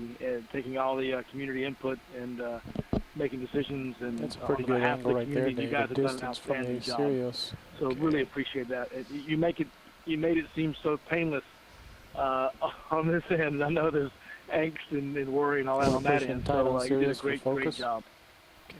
Yeah, good. Well, thanks very much for that. Thanks, Tim. Kind words. I've definitely enjoyed it on There this you go, side. Sirius. There's probably were I'm a few still moments moving where a we were little trying bit. to I'll stabilize figure out here where in a to go, sec. what to do, how to proceed. But I'd say on the whole, Okay, I got my the team here on the focus. ship has really worked well together, and That's full I wide. think we've been able to overcome most of the hurdles that were put in our way. I see I the think wall overall, still in there. despite some shot setbacks, the weather, Sirius. some Oh yeah. mechanical When the problems on the Sirius ship, stabilizes, you want to everything start was your dealt with, and we were able to have a rotation. very successful Okay. cruise. Starting. I think it's a now. testimony and to Clockwise. the folks out there for getting all this work done, and it sort of If you educates the drifted public further as well away, the as to how hard it can light be pool went to down. do oceanographic research and exploration. I'll Things adjust you here. do have weather and Back things up a do little fail, as and you I got to come around. pick it up and keep going. And so I think that's a lesson to be learned as well. So I think that's a really good point, Tim. I think, one of the reasons a lot of these places aren't explored is in part because, The way I'd we like to haven't had the finish assets to this do when so. we're And all as done with this technology is developed and it rotation allows is if us we to can be looking deploy these into the front of the vehicles, ROV we and get to then reveal it, but it's still not open or easy. close the light There are bars. the hazards of being at sea We're and getting low on the time weather for and that, so guys. on. And Copy I that. agree with you, based on the feedback that we're seeing on some of the Facebook page, that the people appreciate that this isn't easy. And there are I'll the fix it. elements that you have to contend with. And so Just worried about catching it's always an exciting day. I think you and I have said this. It's always an exciting day when you can be on the bottom of the ocean and discovering things and getting to see this stuff. And I'm reading a Facebook comment now that says, "What will I do all winter?" after this dive is over. So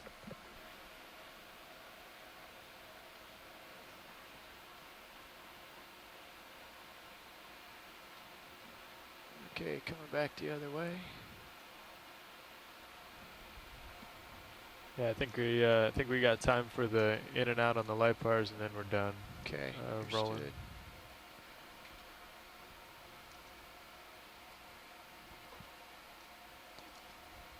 If you want to hold it right there and just go ahead and Okay. do light bars, I'm good with that. Okay, let me back up a little bit. That'd be a neat shot. So when do you You reach want to port? stow the lower ones, or This first, that you get something the like lower tomorrow ones morning. out, just go ahead and take them the rest of the way not down. exactly sure what time, but possibly fairly if we early, turn 'em between out, 8 and 10, I I believe. mean, we've got light on the vehicle. What would it look like Yeah. if we just turned them all off? Blinding yourself. We are about 100 I don't miles think nearly south as of impressive. Nantucket. We'll be going into That's North Kingston, good. Rhode Island, we can deploy or 'em and then thereabouts. turn the lights on? Just the home port I for would the. rather, I would think I'd Okeanos rather have Explorer. the vehicle in such an angle that the lights There'll are be a not bunch of work shining to do in once we get into port. Sirius's view and then deployed with them on.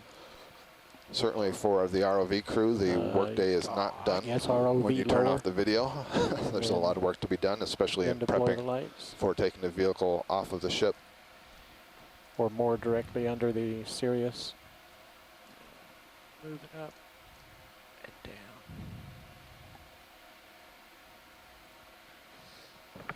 Sort of showing the light beams. And just keep in mind, for those of you who are interested in the midwater Once you kill gelatinous the aft animals lights on and the Sirius possibly ROV, shrimp and squid if we're lucky, we'll have another hour or so coming up here where we're going to be exploring for some of those organisms. There we go. All right. okay, if you want to lower the lower swing arms.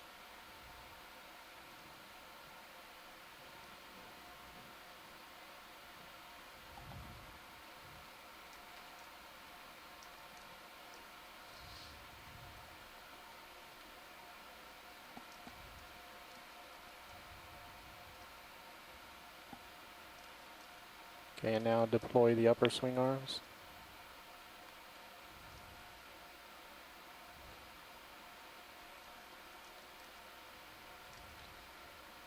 And hold that until you get the other one deployed, then rotate. Okay.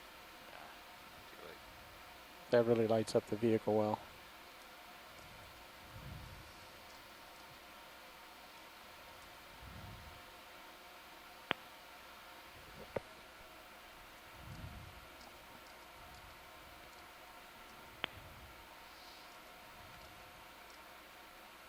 You get a little high, Dave.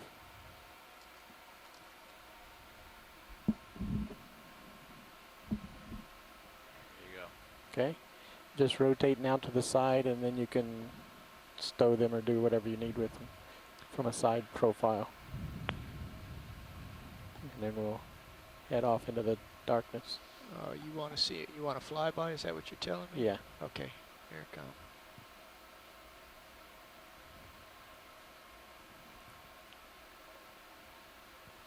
That's a good angle there. Diagonally.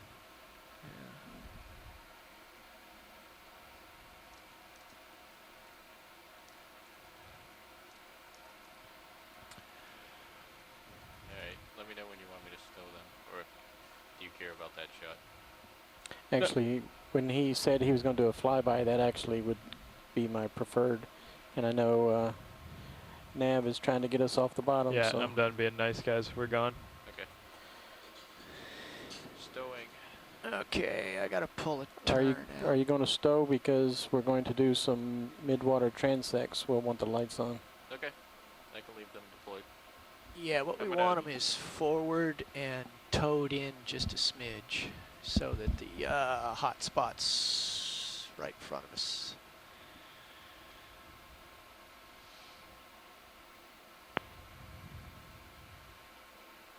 So you've got a full turn.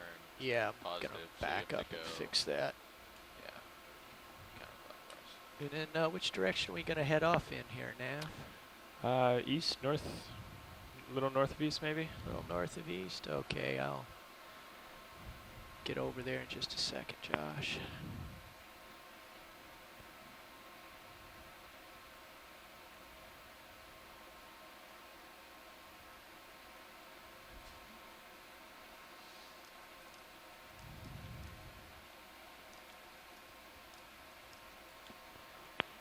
And we're starting our transect at 1,200 meters, so you guys still have about 500 to come up. So just normal, normal configuration.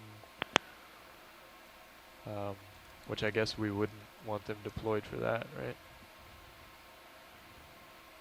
Yeah, for our ascent, we're going to want them stowed. Right.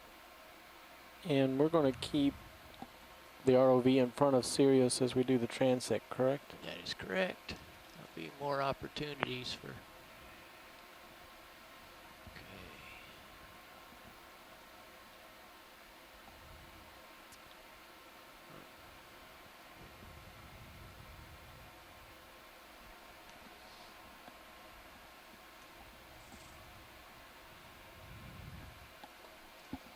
So Dave, while he's working on that, why don't you give us a voiceover of how the vehicles work in conjunction, hanging off the ship? Well, as you saw earlier when we were up in the water and looking at Sirius, you could see it was heaving up and down a considerable amount, and you can still see that in the view of D2 from Sirius. It's the ship's motion transmitted right down the cable. It feels quite calm relative to recent days here in the control room, but you can see that Sirius was still heaving up in excess of a meter, sometimes 2 meters at a time. So the purpose of this neutral tether, which you see at the right side of the screen, and the floats, is to allow Sirius to make that motion without transmitting it to D2. The two football floats, as we call them, the lumps that you see on the tether there, provide flotation to keep the third of the tether's length closest to the ROV up and away from it, so we're not dragging our tail in the mud. And then the other 2/3 of the neutral tether have no flotation on them and essentially just hang down from Sirius.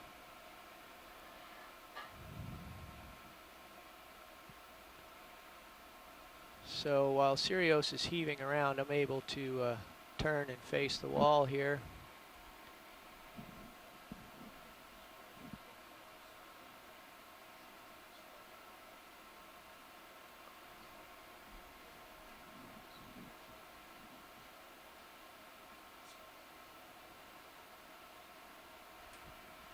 I'm still parsing that, Roland.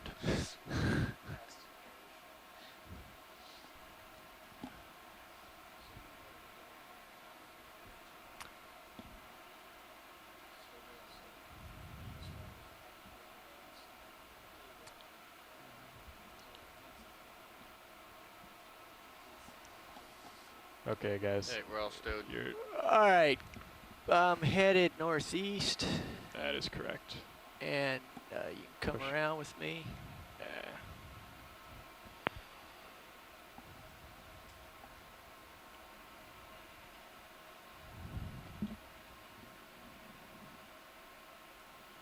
And from the video team, we appreciate you guys taking the time to capture those. Rarely get the opportunity to see Sirius in the water column. Yeah, we used to do the white balance formation flight with Little Herc, but with D2 it's a little challenging. The chip chart is so much better. So, still coming around.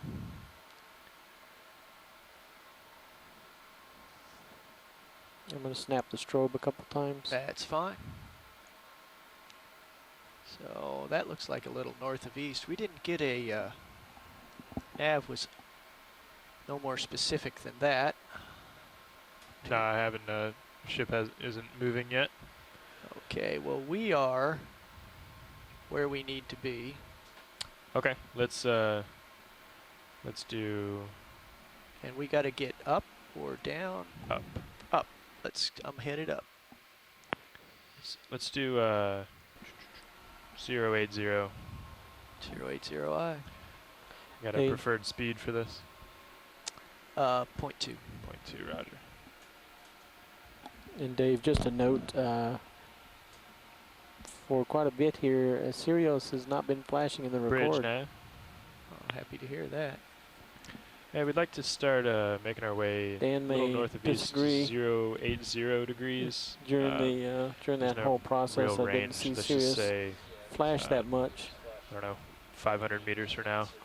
Oh, it was? Okay. At 2/10. What's our target depth, Josh? Yeah, roger that, and we'll be in touch. We just came off bottom, but we're coming up to 1200, and then we're going to do transects, but you should be good for infinite move until you hear otherwise, so yeah, appreciate it.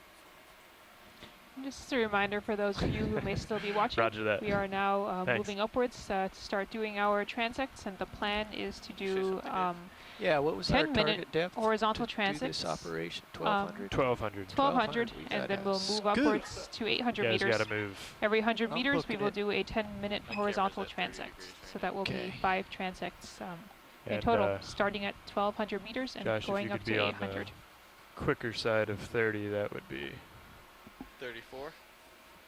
maybe not 34, but as quick as Dave is comfortable with. Well, I can. I was out running him a minute ago, so I've Okay. got some reserve here. Yeah, roger that.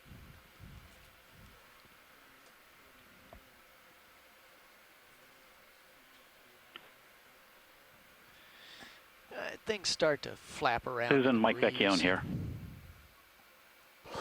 Hey, Mike. Todd starts This is Scott. hovering Susan just around. stepped out, but Hi. we are all on board. Go ahead, Rich. Okay. Ready to go? Well, whoever. If you'd like, I can give a little background about why it's important to search in Not for midwater. the transects. Absolutely, please do. No, probably not until we go into normal Let me ascent turn off formation, the which will be sound around on my 800 meters. computer here. Okay.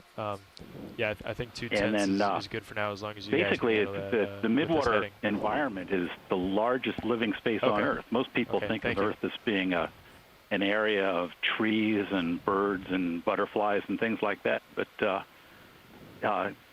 depending on how you calculate it, between 95 and 98% of the living space on Earth is in the open waters up above the bottom in the deep sea. And it's just a huge space. It's over 1 billion cubic kilometers. Backing up a little bit. So even though it doesn't seem like there's very much stuff living there, when we encounter things every once in a while, if you multiply that by the volume of the living space, what you find out is that most of the organisms on Earth are actually up in the midwater. There's just huge numbers of them, even though it's a very diffuse environment. And it's also the most poorly known environment on Earth. We know a lot more about just about any other place that you can think of than the deep sea midwater environment. The other thing about it is that, Rowan, that if you many keep of the that animals that there, live there that'd be helpful. are It's right in front of me, yeah. gelatinous. Their Perfect, thank bodies you. are very jelly-like, and that's a very different thing as well. But we think of life in terms of what we're used to, which is living in the air, on the land. Everything is controlled by gravity. Okay, And yeah, so thank even you. things that can I think fly that one's good, but- fairly high up in the air still have to return Perfect, to thanks. Earth every once in a while because of gravity. Whereas most of the things in midwater Is that spend their bucket entire orange? lives living in midwater. Red. And I thought because so. they're gelatinous and very fragile, they're blue- very such a difficult blue to sky collect. day. So when we see them with a submersible, we get a very, very different picture of what they look like and how they're making a living than we try and infer from when we try to collect them with nets and that sort of thing. So it's really important to do this sort of thing, even though it's really difficult to do. It's much easier to search 2 dimensions, like the bottom or the surface of the ocean, than it is to search in the 3 dimensions of the deep midwater environment. Well said, Mike. Completely so I'll agree get off with my you. soapbox now and start watching the screens. Yeah, it's great. Well, I guess the only other thing to say is they're really cool-looking animals too. They've just come up with an array of adaptations and strategies for maintaining themselves in the water I'm column okay and with that. finding their prey and feeding on their prey. And so there's a lot of really neat stuff we can learn about how life survives. And that's what life on Earth is all about. Absolutely.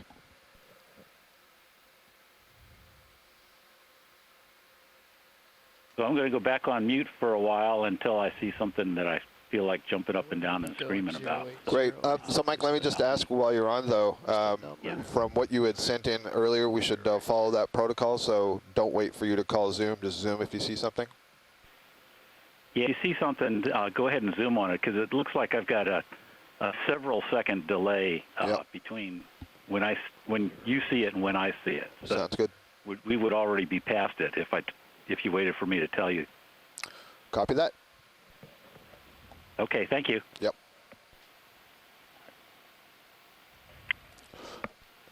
So, nav and pilots, watch lead.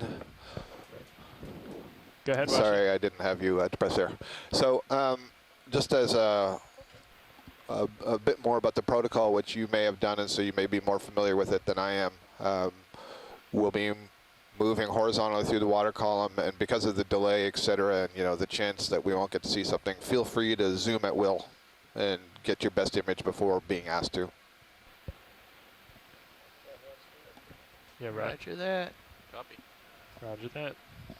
Thank you all. Sorry, I had you all turned off while I was talking to Mike there and didn't have you all turned back on. We heard you on OKEX. Great.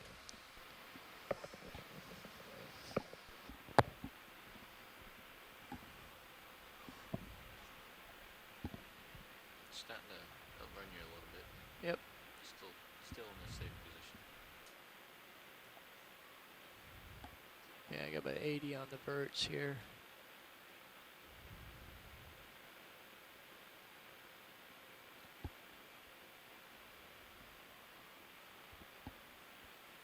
Target depth is 1200. Current depth is 1460.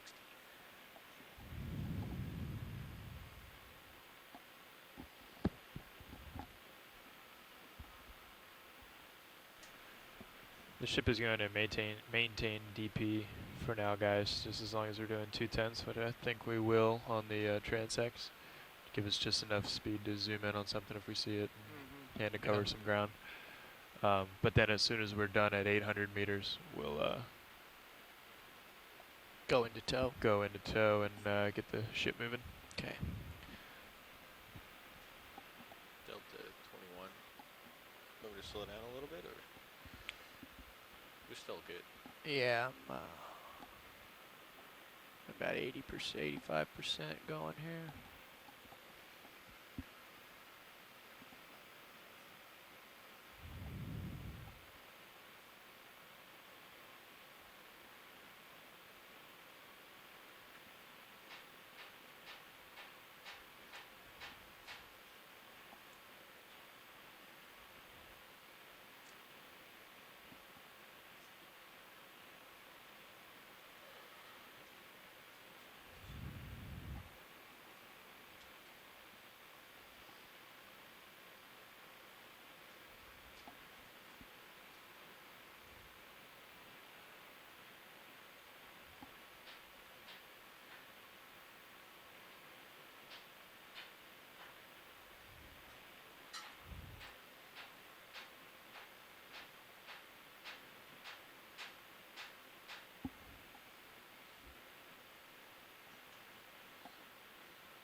Oh, so the errors are coming out of the frame sync now. Okay, well that's why the server's dinking.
Is that a burrowie?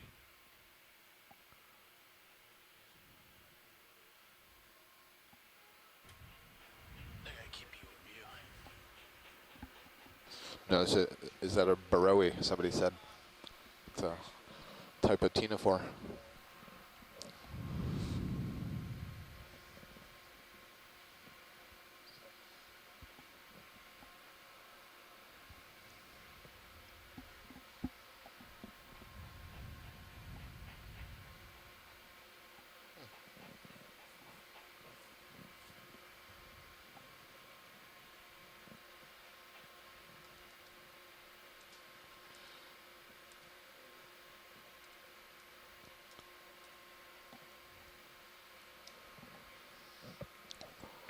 To get the anticipation levels up, Mike Vecchione says the reason he chose the depth interval of 800 meters to 1,200 meters is because those are the depths at which sperm whales and beaked whales hunt in the canyons.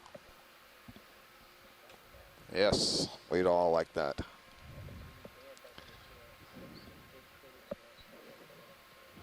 Dan's in the chair. Oh. Oh, you were on for the Greenland shark? Yeah.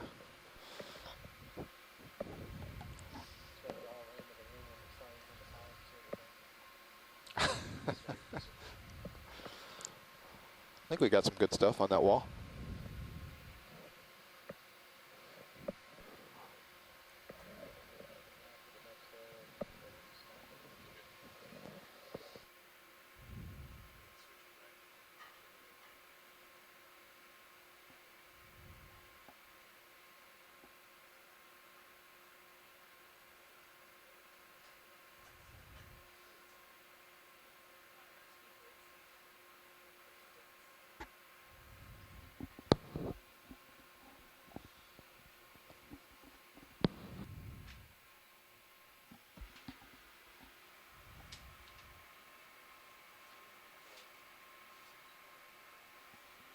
Josh, if you bring your microphone forward just a smidge, it'll mute. Right? Keep going. That's it.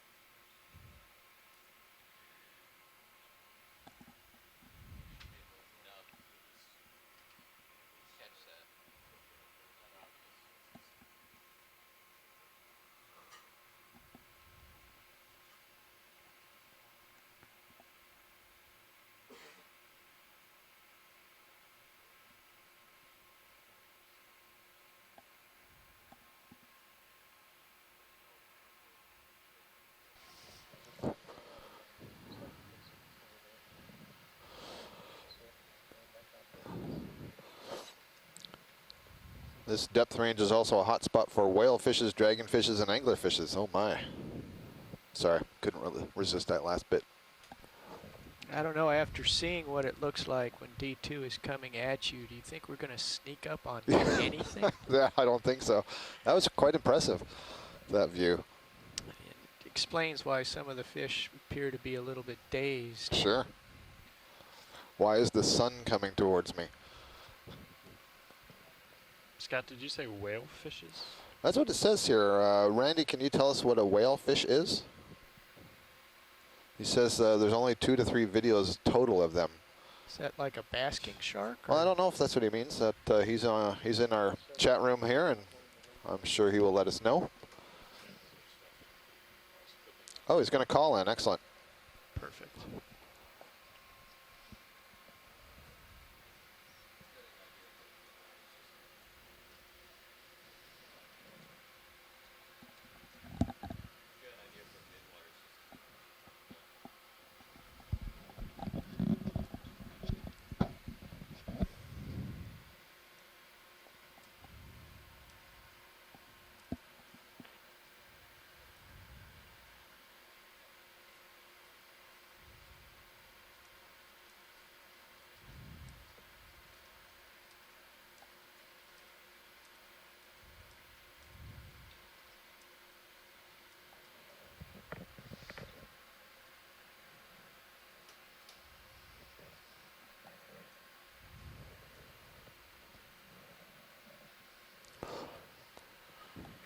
So we're approaching 1,220 meters, so we're getting close to our first depth interval. Okay, this is Okeanos video engineer Roland Bryan speaking on the OKX channel. I'm going to modify the multi-view on stream 3 to sort of try to better represent what we're looking at here. If anyone does not like the layout, please let us know. Yeah.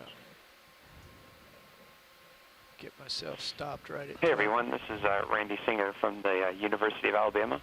Hey, Randy, thanks for calling in. What you got in your tether cam there? Yeah, I just wanted to give you guys seemed intrigued about whalefish, so I thought I'd give you my 2-second spiel on them. That'd be great. Yeah, we're all listening. So whalefish are, they're a type of sort of soft-bodied deep-sea fish. They're in the order so a lot of them are in Cenomymiformes. They got a lot of press recently because there was one species of cetomymid whalefish that was thought to be 3 fishes in separate families, but it turned out that it was actually through molecular work. It was a male, a female, and a juvenile of all of the same species. So the morphology of these things is quite amazing, and it changes ontogenetically as they get older, and Okay, guys, even between male and female. Start the timer. And anyone can do a quick, sort of Google search to see what they look like, but they really are quite impressive. Some of them are large and red with really large mouths. That's why they get their name whalefish. So they sort of have this big baleen whale-like mouth. Yeah.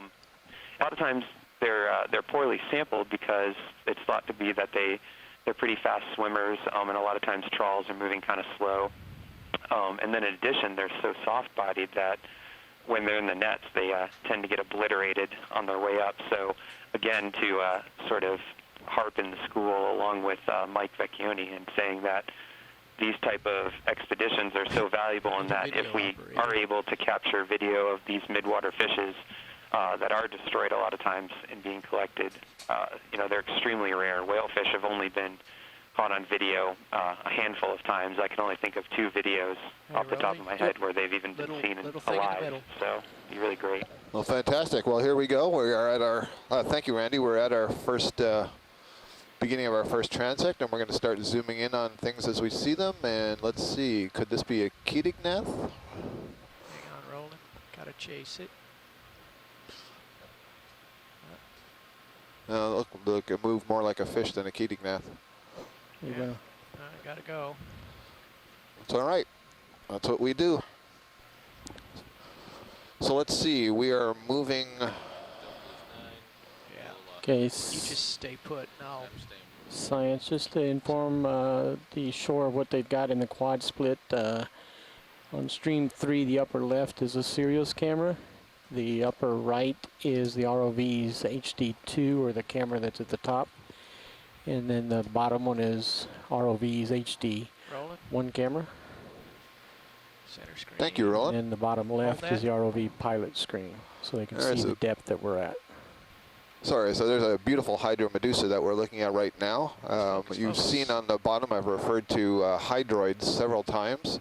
They are all members of the Cnidaria and the class Hydrozoa, and this little jellyfish that you're looking at is a member of that group. The true jellyfish, the ones with the big long arms that extend from the mouth and the tentacles, those are in the Scyphozoa.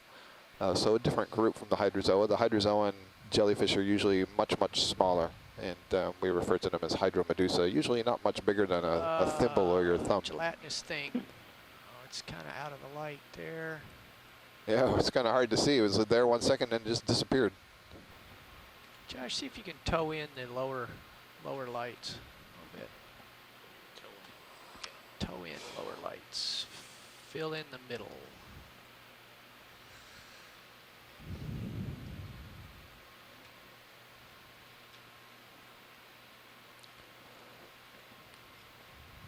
You can see from, moving through here, there's just all kinds of stuff in the water column here. Oh, what was it?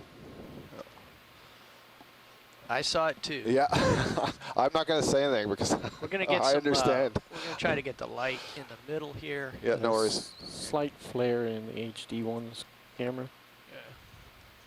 So I was saying, it kind of looks like you're looking into a dark, starry night with all this material that's out there, and some of it is extremely small.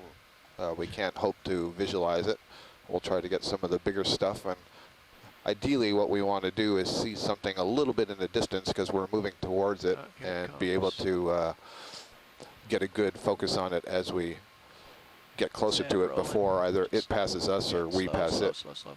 There we go. This looks like a siphonophore colony. So siphonophore is a colonial hydrozoan. We just saw that Hydromedusa. This is a colony formed of many different zooids. Some of them that would be adapted for swimming, so they'll be small jellyfish-like structures. Others of them adapted for feeding, so they should have tentacles that extend off of them. And some of them for flotation. So you'll notice you can see the bright white ahead of that. There's a stalk, and it's going to have a bunch of pulsating bells that allows for the propulsion. And at the very top is a little float. So this is basically a midwater Portuguese man-of-war. They're both in the same group, the Siphonophora. And you can also see tumbling. That's beautiful. That round disc with those orange stripes in it, that's another Hydromedusa, maybe the same Hydromedusa we saw earlier. Mike Ford, who you just heard, oh, you didn't hear, sorry, you heard from Randy Singer. Mike Ford suggests that maybe that's a Helicreus, which is more specifically in the group Trachymedusa, but a Hydromedusa. That's a great image of that siphonophore. So you can see all the little swimming bells. You see them contracting there? That's what's causing the propulsion for the colony. And at the tip was a slightly whitish ball that has it's buoyancy control. Shred him here.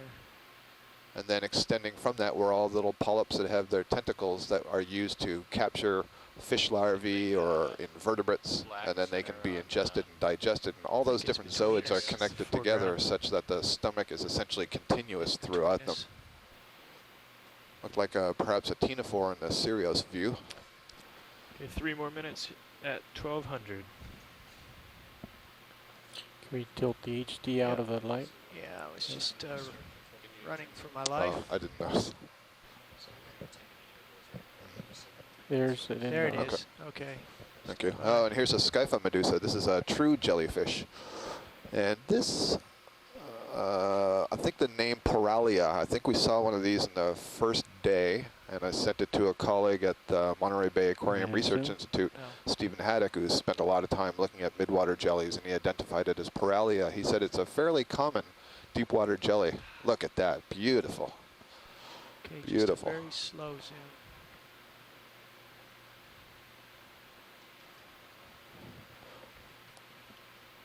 Losing the light. Yeah, let's hold that. I'm going to push in. So you can see the arms in the center of the bell. Those are called oral arms. So the mouth is right in the center there. The mouth is hanging just below that bell on a muscular structure called the manubrium.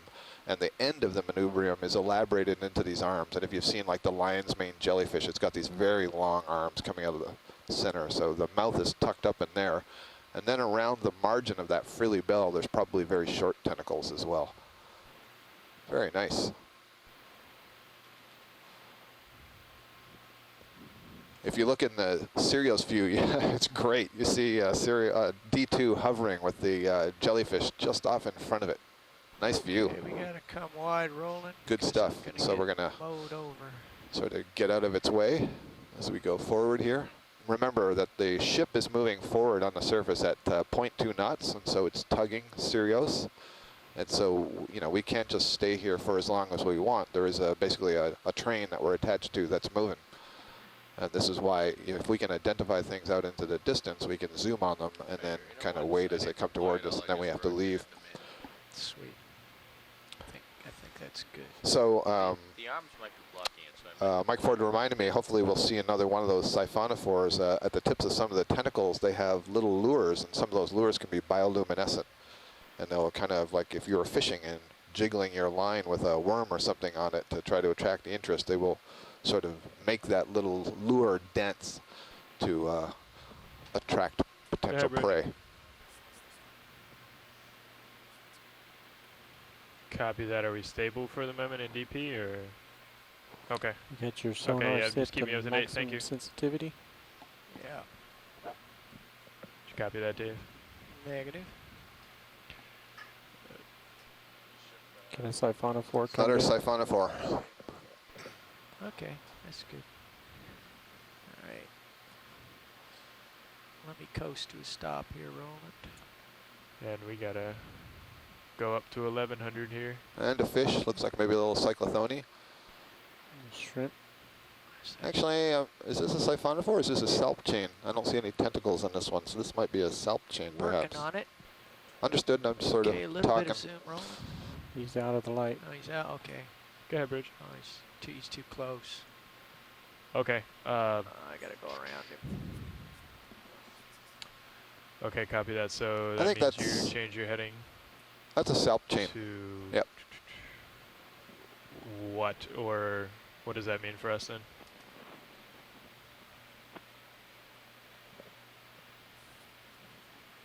Okay, come ahead from your current, right at your current heading right now.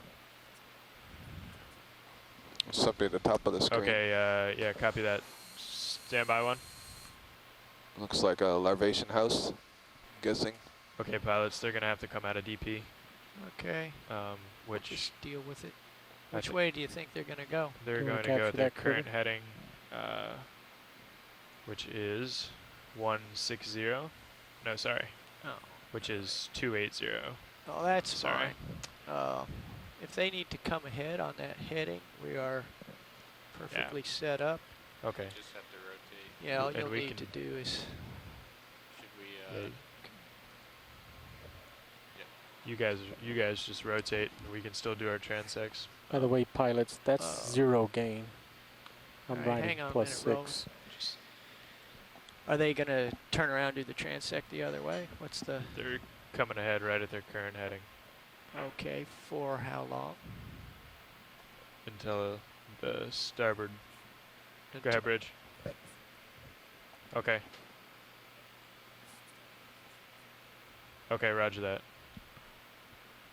Okay, do you have any idea how long that'll take? Okay, thanks. No idea. Okay. So Well, 280, if you guys want to get set up for that. He needs to start coming ahead so that they can fix it. okay, well, they're not gonna be in a controlled 0.2 knots, are they? I can check with him, but Probably not. We should Probably let not. them get that sorted out. okay. So we're okay. Hey Scott, Okay. it's Mike. How are you? You want me to come around? Hey Mike, I'm doing well, thanks.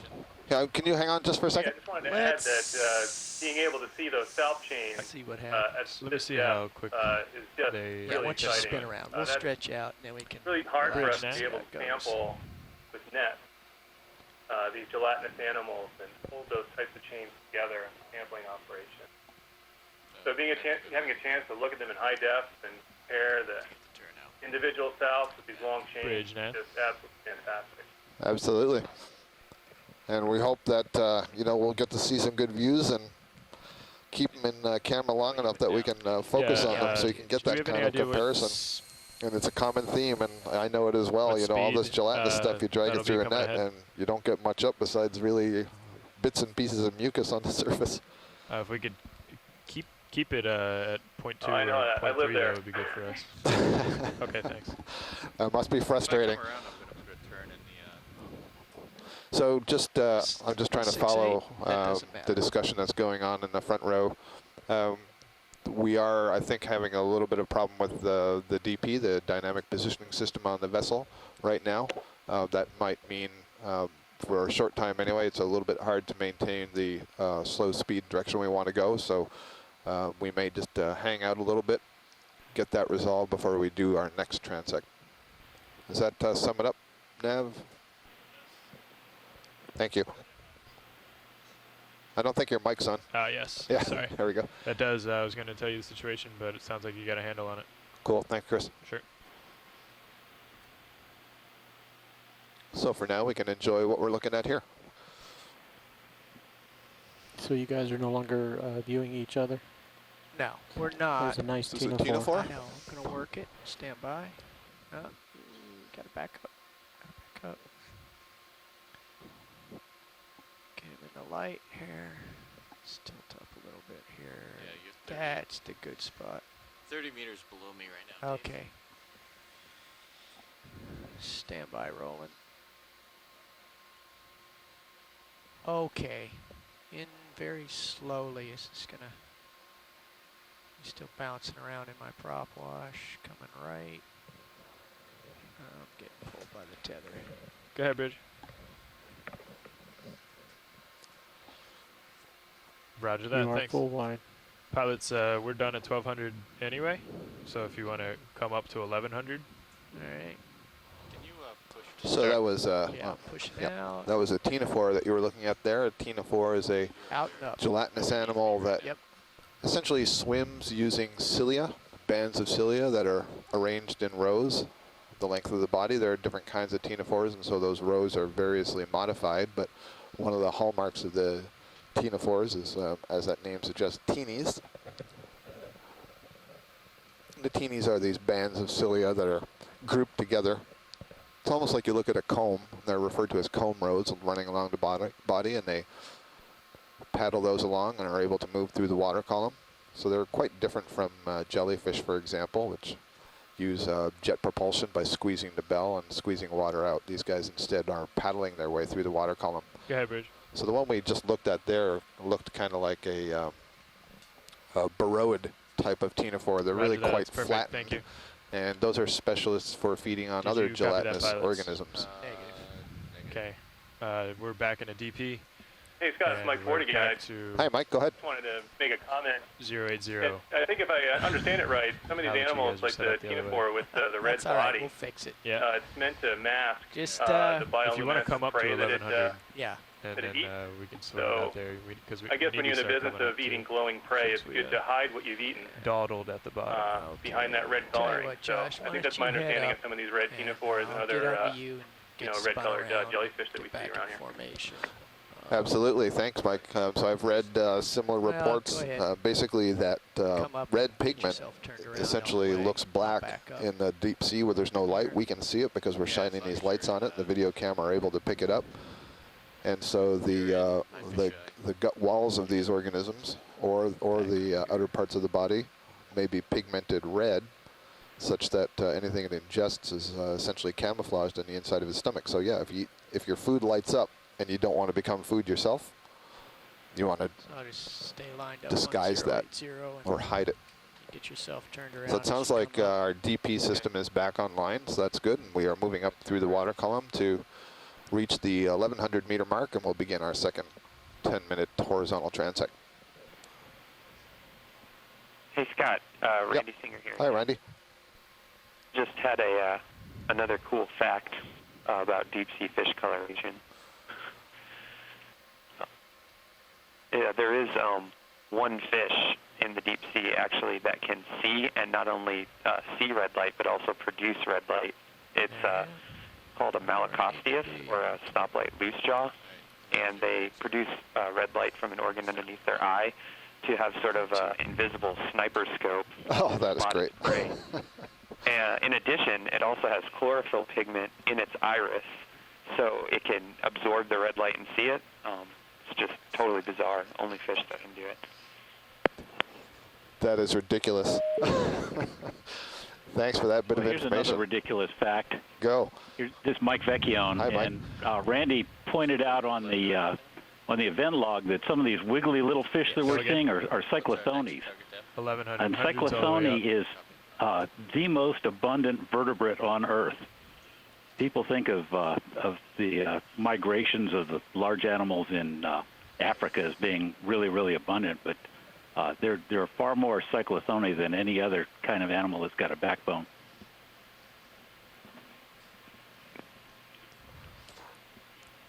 Outstanding information that we don't get to talk about much because we don't spend enough time looking through the water column. And there's all kinds of innovations, and Mike said this earlier when he was talking about in general why we want to sample this part of the ocean, because it is literally the largest volume of living space on the planet. And given that, why wouldn't there be all kinds of neat adaptations for living in this area? And so we've seen that neat siphonophore colony with the various kinds of zooids, and we just heard about these fish that are basically have built-in sniper scopes with red light. And cyclothony, these small wiggly black fish, the most abundant vertebrate on the planet.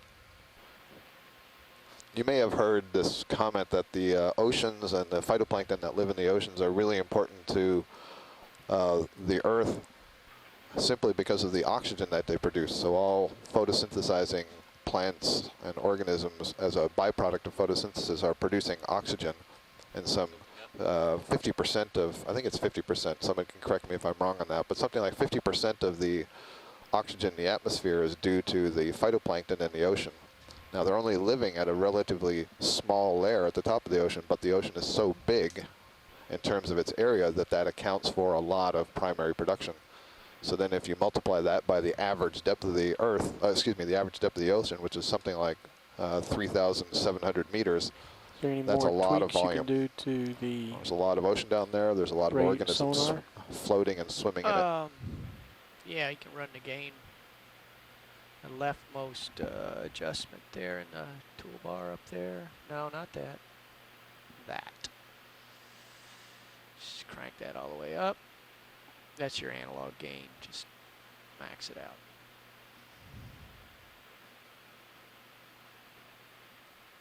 Coming up on 1100.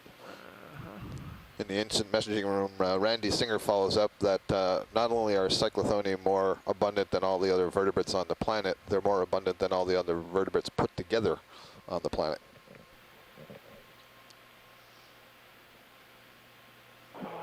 Hi, this is Peter Oster.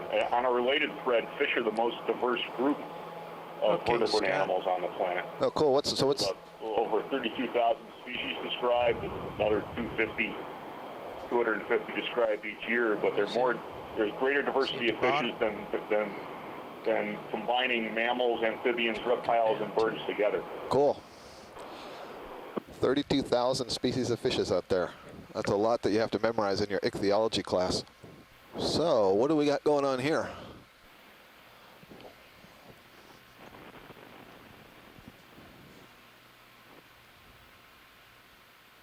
Oh, it's a ctenophore.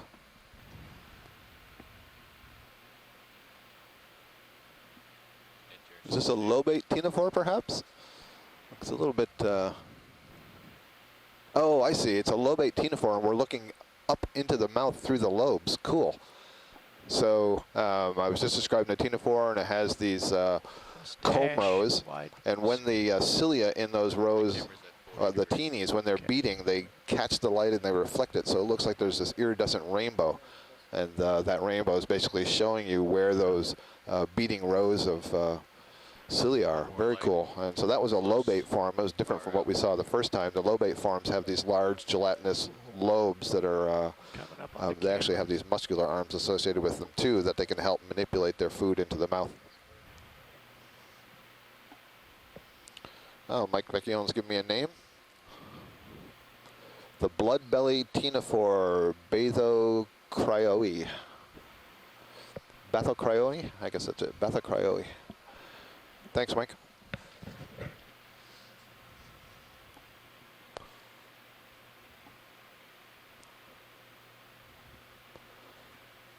So our depth is 1,102 or 3 meters, and we're doing a horizontal transect here, trying to find what we can in the water column. And this looks like another siphonophore colony. So you can see it pulsating using the Medusa-like bells at the top, and then there's a little flotation zoid, and then where you see the darker pigment, the reds, that's where the feeding polyps, the feeding zooids, excuse me, and the reproductive zooids are, and you can see some tentacles trailing from those. Those are retractable tentacles. Let's try again.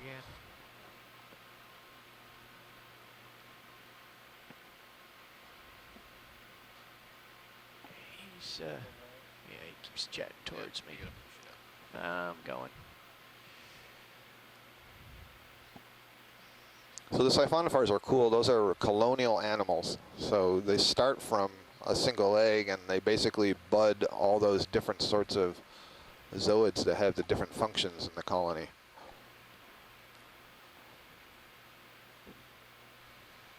Small fish. Yeah. Quick. This may be one of the Cyclothoni, hanging head down in the water column.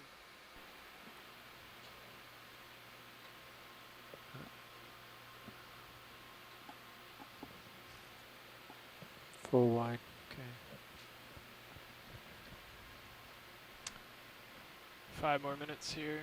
Okay. We're 5 minutes through our 10-minute transect, horizontal transect, so we're maintaining our depth as we move. Let's see, we are moving more or less east and sort of turning around to the left and right as we see things.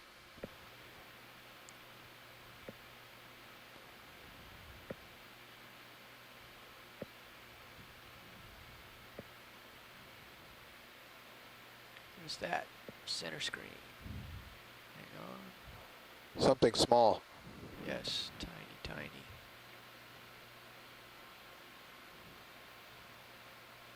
Wow, that is small.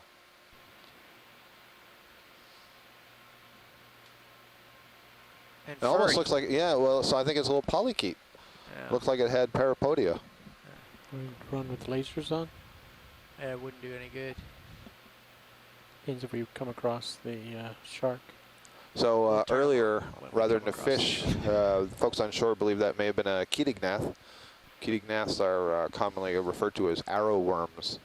And arrow worms are these invertebrates that are sit-and-wait predators in the water column. They Jelly typically don't move around much, but they have some pretty impressive jaws. Chaetognath means, I believe, spine jaw. And when something swims by close, they dart forward and seize it in the jaws. They're kind of shaped a little bit like an arrow, hence the name. They have Okay, fin-like zoom on structures at the posterior end. That's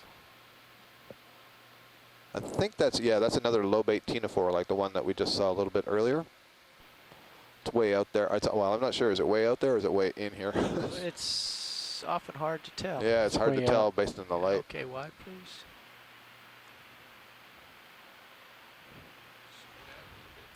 Yeah, push it out. It's hard to get a good focus and appreciation for where you're looking in the three-dimensional water column when you're looking at it on a two-dimensional screen.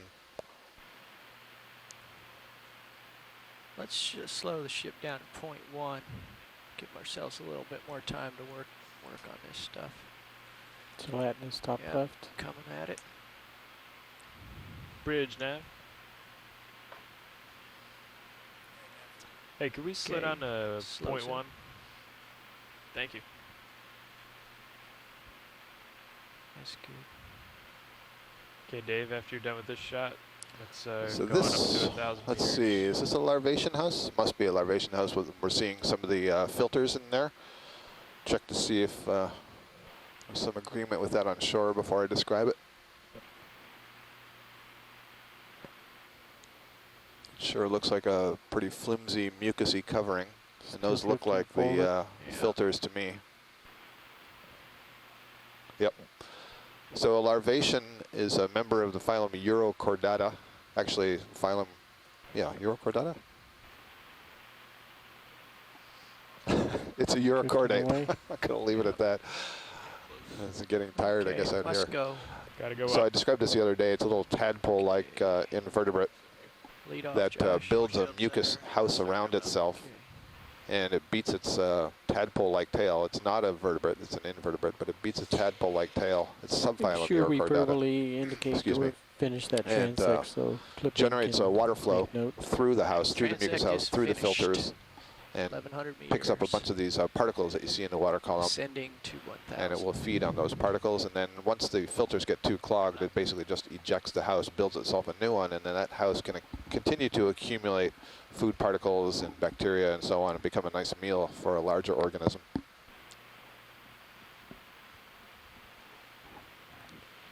This is very hard on video eyes. Yeah, I understand. It's not easy to fly either. The urochordates include the tunicates, and so if you've seen colonial tunicates or sea squirts on rocks or pilings at the seashore, then you've seen a relative of the larvation. Larvation is basically a pelagic form of these tunicates, and also the salps that we're seeing are also in that same group. They all, in one way or another, are pumping water in order to filter the particles out of the water. So you want to chase one of those spots in the sonar? Random noise. If it stays in the same spot twice, is that? It's a shrimp.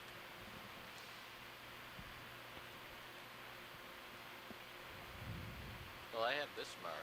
It just keeps showing up right there. I bet that's an ROV fish. X marks the spot. Oh, there it is again. Can't seem to catch it.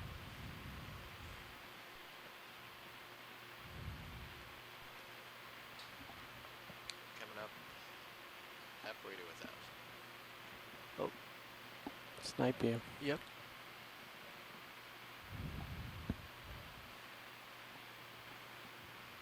So we're on our way up to 1,000 meters to do our next transect. Fish. Kind of an interesting fish shape for this depth, this far up in the water column. It was very close to us. Yeah. You know, I'm looking at our pilot cam. It's looking back at the vehicle, and this is an incredible amount of particulates stuff in the water here. I don't know what the fraction of living to dead is, but there's a lot of it. 20 meters.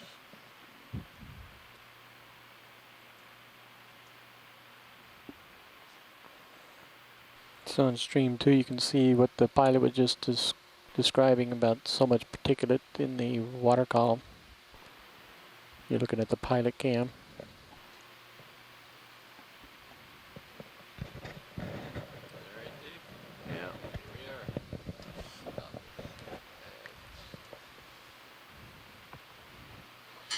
I'll stay up 15 meters above you. Okay. Steadied up at 1,000 meters depth. Transect beginning. All right, so we're at 1,000 meters and we are beginning our horizontal transect. Camera angle's at 45. Okay, here's another larvacean rolling. It's coming too close. Backing up.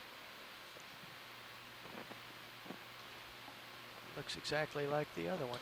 Yeah, so okay, I did a quick check. I had a senior moment there. Urochordates are a subphylum in the phylum Chordata, and the reason that's important is because vertebrates are in the phylum Chordata. That's good. Thanks. And so these invertebrates that we're seeing, the tunicate-like things, the larvaceans, the salps, are basically our closest living invertebrate relatives.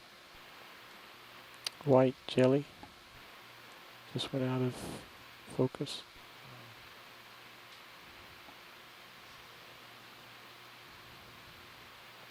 Tina 4. Yeah.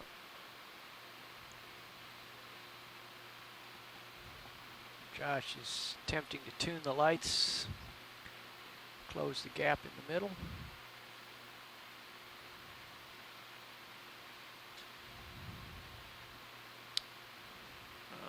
Here's a little Red bud. red thing. Oh, I gotta back up. He's in the. So it's a pretty narrow zone of light there. I guess he's really small. It just looks like a jelly, maybe. Okay, you can zoom a little. See what we got. Coming up.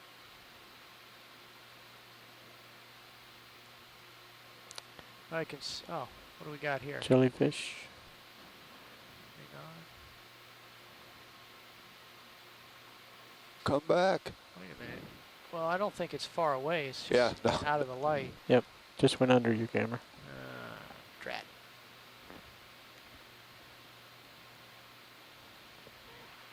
Those comments aren't directed at you, Dave. We have our expert commentary on shore identified that as something.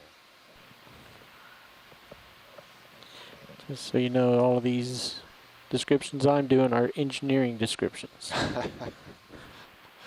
There's all fish. Small fish center. Top. UWO, unidentified swimming organism. Oh, There's what's something this? that's stable. Go with Go. jelly. Too far. Disappeared. Yeah, ran me. He's right inside. It's a jellyfish. Let's bring the lower swing arms in a lot more, Josh, and see what happens. So we're going to adjust our lights some more, see if we can get them set so that as these things get really close, we can still have them in the light pool and be able to focus upper on them. light bars out and pointed them down. That might help too. At point 1, we can do that. Something on a string here, Dave, Yep, coming in the line center. rolling.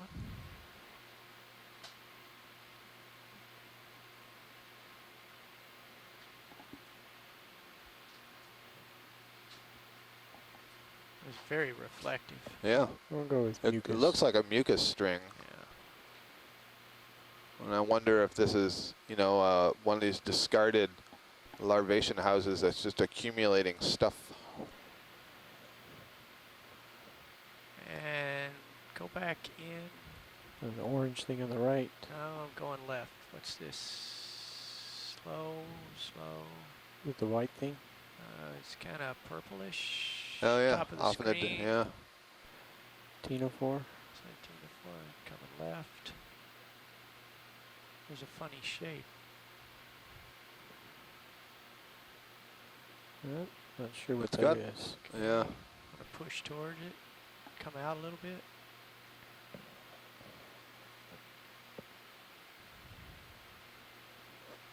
You went It has the invisible. same look as that long got chain away. of mucus. Oh, there was another one of those. They look like little spidery things.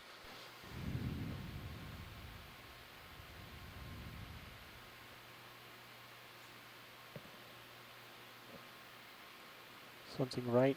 Yeah.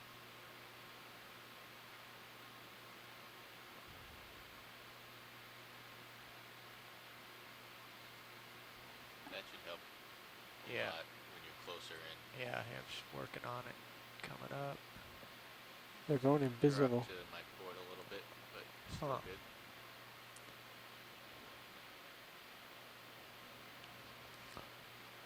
It's really interesting, you know, when they turn or the ROV moves slightly, how quickly Josh, they the can upper swing disappear arms, are they? because they move pointed out of the water, diagonally the light down? pool. They're pointed forward. Yeah, I think maybe bring them down 10 or 20 degrees.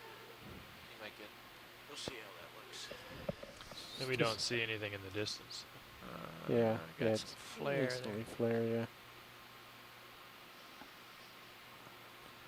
Yeah, I can't. Yeah, It's not gonna do much. copy. Keep the top ones out, and then the lower ones in, then we cover all bases. Come down a little bit. Yep, doing it. 2 more minutes at this depth. There's one of those shrimp-looking things. Jelly bottom left. Went away. I was chasing the little red flea. He was fast. Must have been a copepod.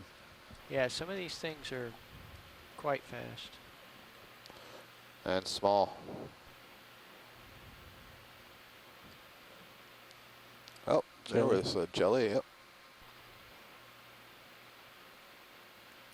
Jelly coming in the center. So, yeah, what's this? Oh, I see, okay. I was looking at that vertical white thing in the background. Snap on jelly. Yeah. Hang on, I'm coming up to it. That's cool. A little Hydrozoan Medusa.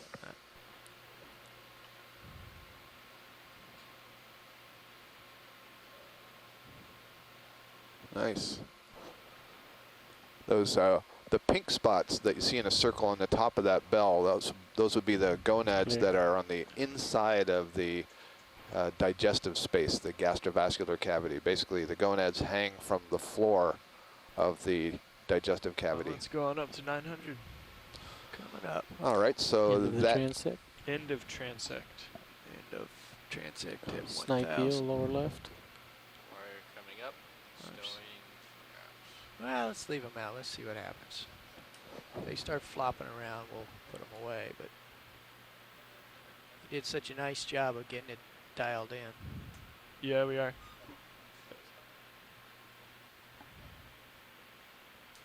Oh, You can watch it if it with did, one of your that's, pilot cams. it's my apologies. I was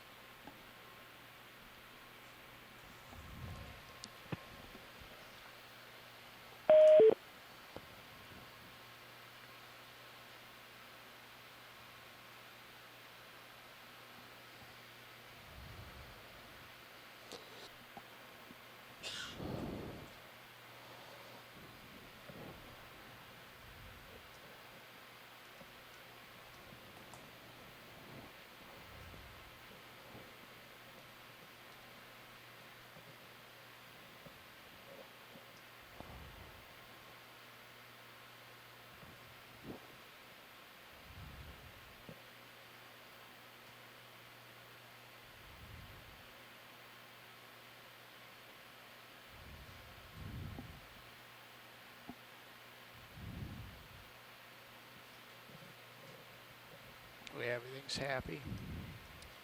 Nah. Eh? Are you eh? It's a big moment on these arms. It's a lot of drag. But I can bring them up in the position that they are right now. Yeah, that would unload them.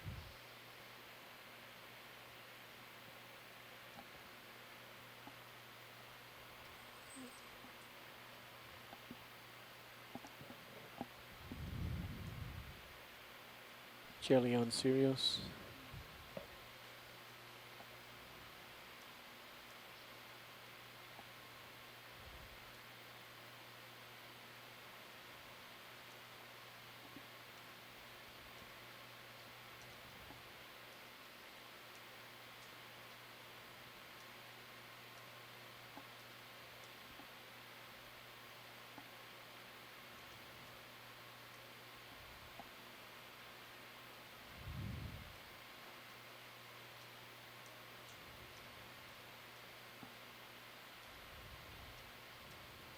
Yeah, you just have to deal with some lens flare for a little bit.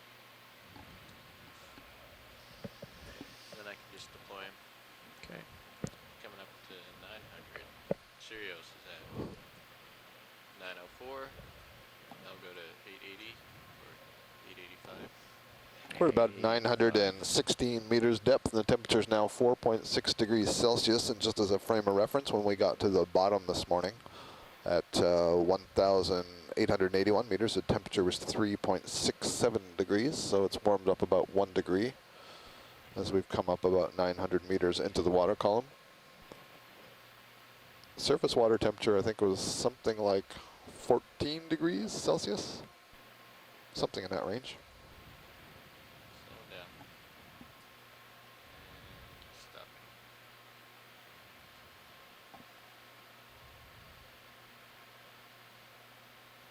Small fish.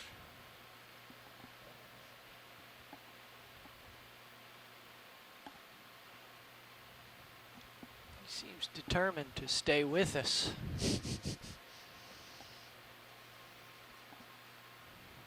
What's weird is that you're going up, and he seems to be trying to swim down, but he's still going up. Let's start the Big transect Larvacean House on the upper left. now. At 902.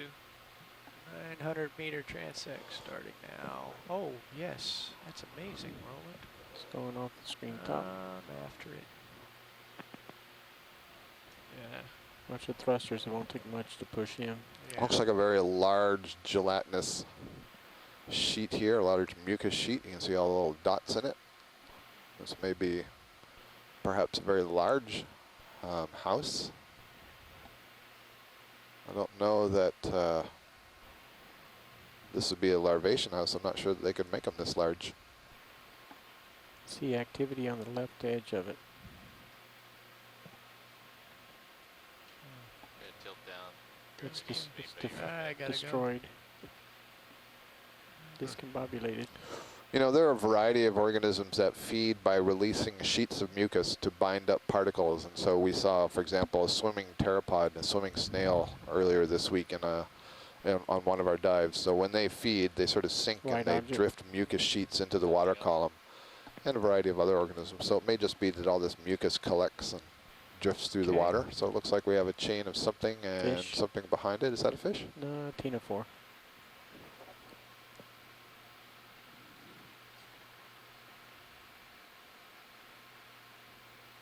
Yeah, it looks like another lobate ctenophore.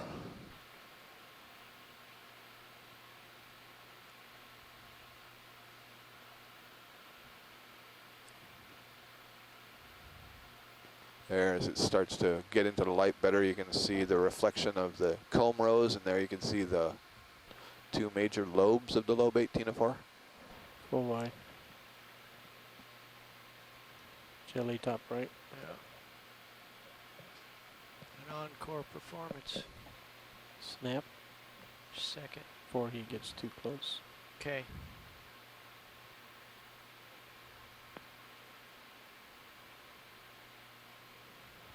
I don't think that's the same one. No, it's not. That's got longer oral arms. Yep. And I can see more tentacles around the margin, I think. Oh yeah, there you can see them drifting down. Fantastic view, nice focus. Beauty, beauty, well done. You're underneath me now. Or I'm at 45. Yeah, okay. Nice shot. Well, Nice job, all the way guys. down. Spectacular.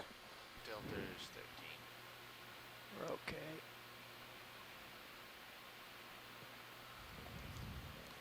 Full wide.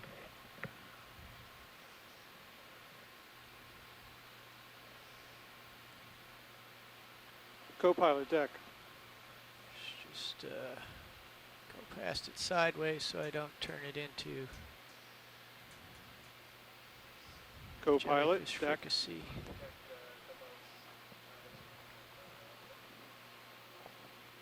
Can you fix that for me? Tilting up. Pushing out. Oh, here we go. Is this a squid? Squid. A squid and a siphonophore. Is this a Masticatus, Coming perhaps? on Of course, Mike Vecchione just had to leave. Deck is trying to hail you, co-pilot. Oh, you inked us. Moved on. Deck is I co-pilot. think maybe Josh, I'm going to put I want Masticatus to and we'll clean find the out. flag block. So while you're in the middle of this transect, what I'd like you to do is slowly pay out a little bit so I can scrape the block. Let me Zoom Okay, from rolling. Yeah. to the pilot. I'm not sure we'll be able to do that at the moment. We're doing it. We're doing another transect. Maybe we can do it at 800 meters. Yeah. Does that sound okay, Deck? Yeah, I'm okay with that. Or, yeah, what's... There you go, rolling. We're in tight on a shot That's now. you. and Oh, Great just view. focus You on can see ROV the and series are kind of close. I see. arms I and thought the you were doing a tentacles. transect. No, we are. Just D2's a little close. Got squid in our view right now. So let's plan to do it at 800 meters, then, if that's okay with you. Sure. Delta's 10. Okay, must go. No, we never did. That get was a great good imaging, image of it. guys. Well, So we saw something looked like that had these elongate Tilting up.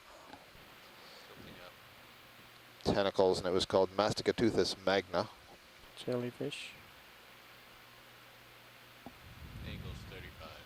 okay. And you're off to my port a little bit here. Yeah. You can maybe do it now, Josh, if you wanted to.